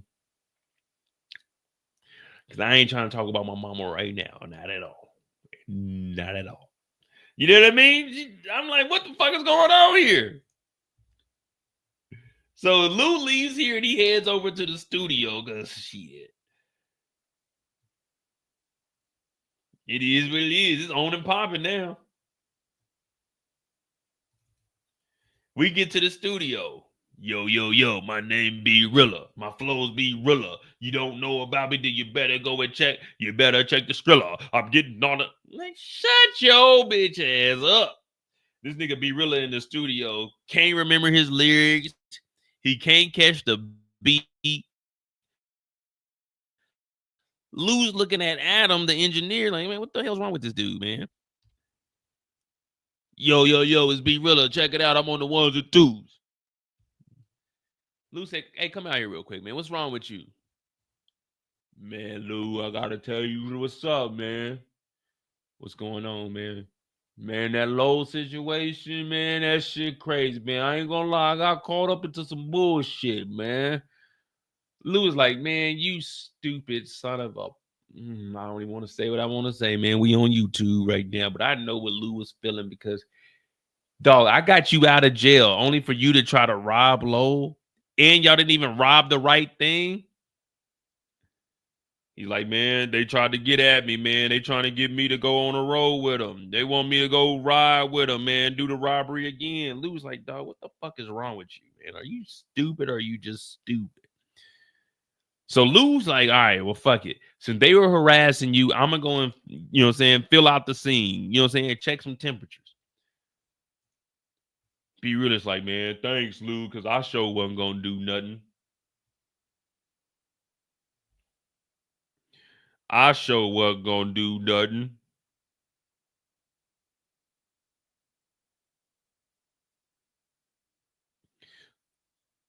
And plus, man, Lou's like, come on, man, this is Lou's career, man. Lou's trying to get in the Source magazine.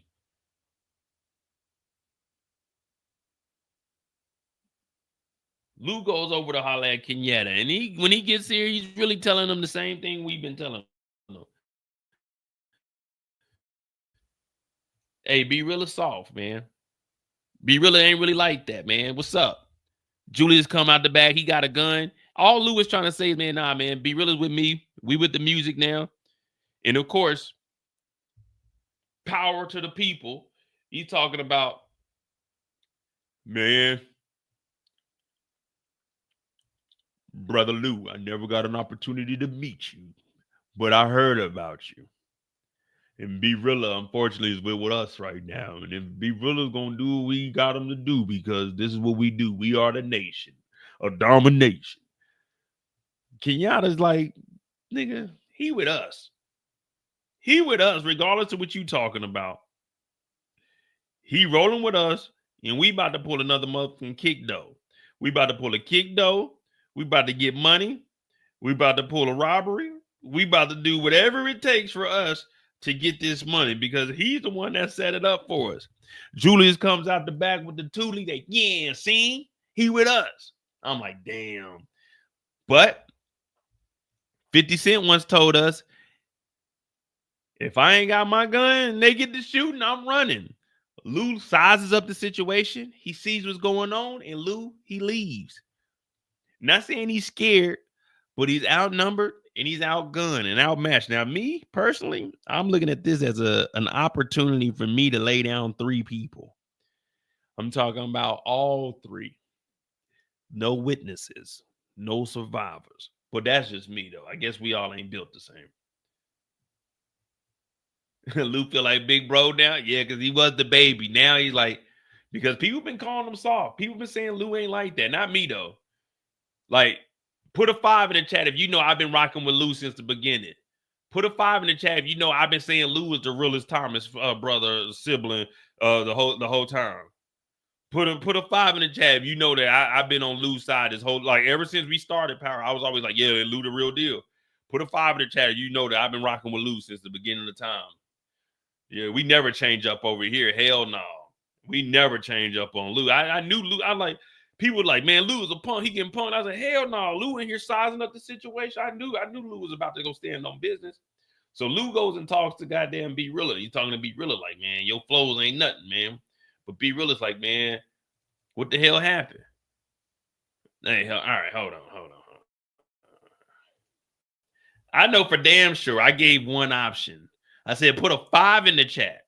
I didn't say zeros, -5s, nopes, LOLs. I said, put a 5 in the chat If you know I've been rocking with Lou for the last 4 years. I'm the only nigga that been standing next to Lou. When he was in rehab, people was making fun of him. I said, sometimes players fuck up. I said, wait till Lou get out and stand on business. Y'all ain't gonna be saying nothing then. So put a 5 in the chat if you know that I've been rocking with Lou. This is real shit going on right now. Him and B-Rilla. B-Rilla is like, man, what's going on, man? Lou's like, dog, man, fuck, man. They gonna be after us. Well, after you, nigga. B-Rilla's like, man, I heard Lou scared. I heard Lou scared. I heard Lou scared. The old Lou stand on straight business. They say this Lou scared. Lou said, I ain't scared, nigga, and I ain't never been scared. I'm still dangerous, nigga. Darkwing Duck, let's get dangerous. That's Lou. That's what I was always good. Back in the day, I was calling Lou Darkwing Duck. Darkwing Duck, let's get, yeah, you know what I'm saying? That's what I was calling Darkwing Duck back in the day. But B-Real is like, man, the old Lou was standing on straight business. I'm like, he must not know who this Lou is. New Lou, old Lou, T Lou. It don't matter. Lou and 5. Lou gonna stand on business. I was so I was crying when I seen it. I was like, man, why niggas keep doubting Lou? Everybody was saying, nah, man, Lou ain't like that, Mo. Marvin, he really the one that be putting in the work. I remember when they had that little stare down with Sal Bosolini, and everybody was like, man, Lou was scared. I was like, nah, man, Lou's just making a decision for the family. You know what I'm saying? Everybody like, nah, he's scared. Mo. I was like, ain't no way Lou's scared. And Lou tells B-Rilla, nigga, I'm dangerous now. But they gonna be coming after us. And sure enough, Lou knew across the street that there was 2 knuckleheads watching. Lou already knew that they were gonna be at the B-Rilla and him. They were just waiting to make their move. And these 2 knuckleheads, they decided to sit outside and wait. And wait. And wait.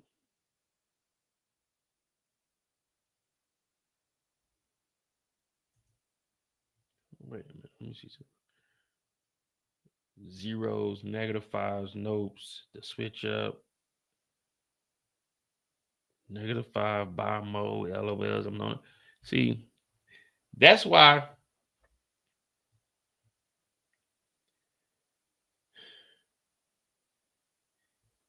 Now I know how Lou feels because me and Lou both get treated the same way. How Rock and Marvin treat Lou is how y'all treat me. We try to do stuff for you guys, but when we do it, it just ain't good enough. It ain't enough, you know? We're doing our damnedest. You know, me and Lou, same story, rehab, all of that. But you guys, y'all don't give us the credit. Y'all think that we just some pushovers. We're a little more reserved. But why do y'all do that to us? Like me and Lou we ain't been like this. I remember the sit down between Lou and Unique, and I was like, man, Lou about to slap this nigga, but he got self-control. Everybody's like, nah, Mo, he's scared of Neek. I was like, he ain't scared of no Neek. Hell no. Fuck up, man.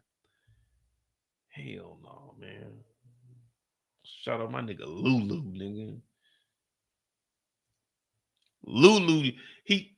Lulu just like his daddy Elijah, real nigga, all day, every day, never worked for nobody, always had his own hustle. I was like, man, that's what I am. I'm an entrepreneur Negro. You know what I'm saying? Entrepreneur Negro, not entrepreneur Negro. Just like Elijah. Man, I was like, because I always seen, like when I looked at Lou, I always seen me. I was like, damn, this nigga's the straight reflection to me, man. This nigga, man.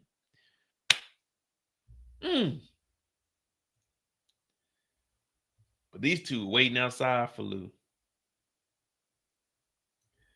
And while they waiting,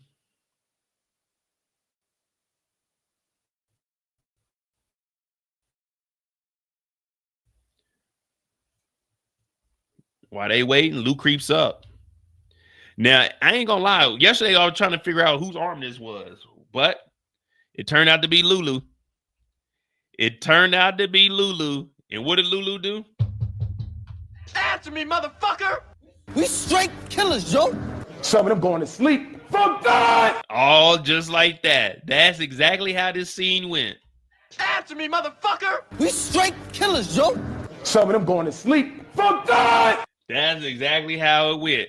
Knock, knock, knock. Lou went out the back door of the studio, came around, knocked on the door, called Julius first. Bop, bop, bop. laid his ass down, no kind of silencer. Hit that motherfucker Kenyatta a couple of times. Then he walked him around. Lou said, nigga, it is on and popping, nigga. You gonna meet your maker today. I told you, I'd rather have diamonds than Jesus and gold. The Lord can't save you when the streets come a-calling. You got to answer the devil's call, nigga. And Lou laid him down. Answer me, motherfucker! We straight killers, Joe. Some of them going to sleep for God. I'm not even built like that, Tommy. That ain't even me, yo. Damn. Come on, Kenyatta. Are you okay? Go, guys.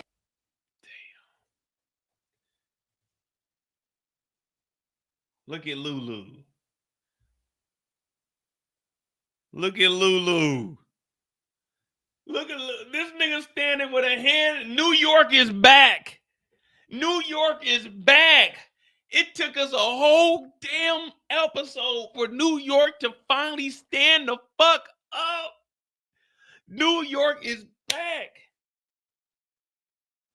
New York is back. Man, y'all was letting Jersey run rampant through here. Lou was the only nigga from New York standing on. He had his one thumb in the pocket. This nigga is a Tommy Hilfiger model. Look at this nigga Lou. Look how he's standing. He got the light behind him, one hand in the pocket, styling and profiling.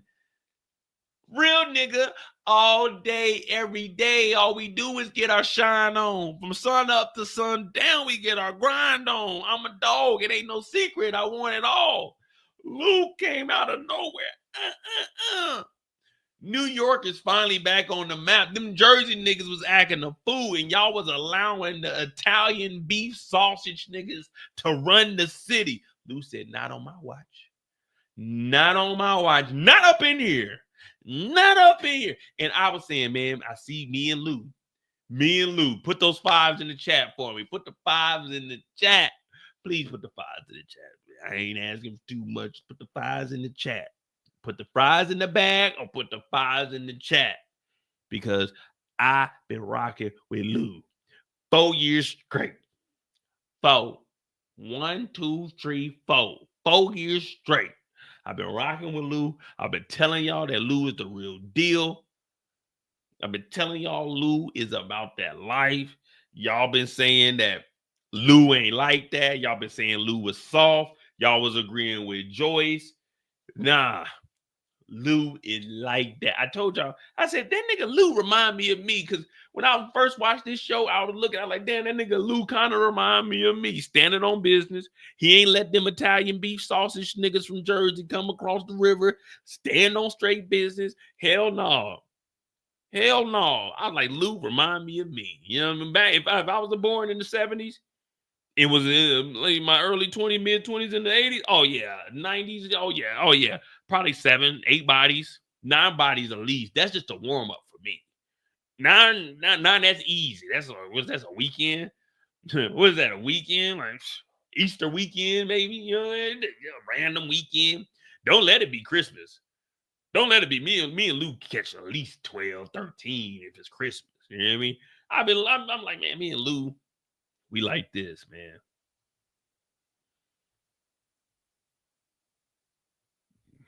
Damn. Most of y'all were saying this is Lou. I'm not even built like that, Tommy. That ain't even me, yo. This is what I was saying about Lou. We straight killers, Joe. Nigga, it's just big me, nigga. Boom. I'm really like that. I told y'all, man. I told y'all, Lou really. Why y'all think I got this? We straight killers, Joe. I've been telling y'all, man. Lou a straight killer. That's why we put it on here. What y'all think I put it on there for nothing? Just to have it? Just because it sounds cool? I said, nah, Lou's like that. Lou's really like that. You know what I mean? All right, man. We off the clock, man. Lou is back, though, and Lou had that damn grin on him. Look at that. Look at that. Y'all like that, huh? Y'all like that perfectly timed? Y'all like that perfectly timed halo? That's a halo over here. Y'all like that? Look at that. That motherfucker got that kickback. Look how it threw Lou off his look. Boom, that motherfucker made Lou shift to the side. Boom, look at that. Turn the lights on. Turn the lights off. Turn the lights on, Lou. Damn, Lou ain't playing around, man.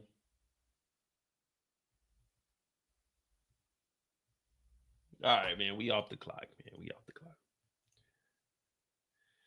All right. Hit that like button. Hit that subscribe button. Let me send...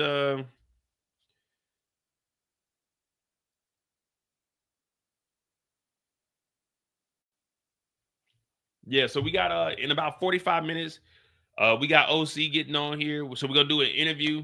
The brother's name is Cornelius. We're gonna bring him on here. We're gonna interview OC.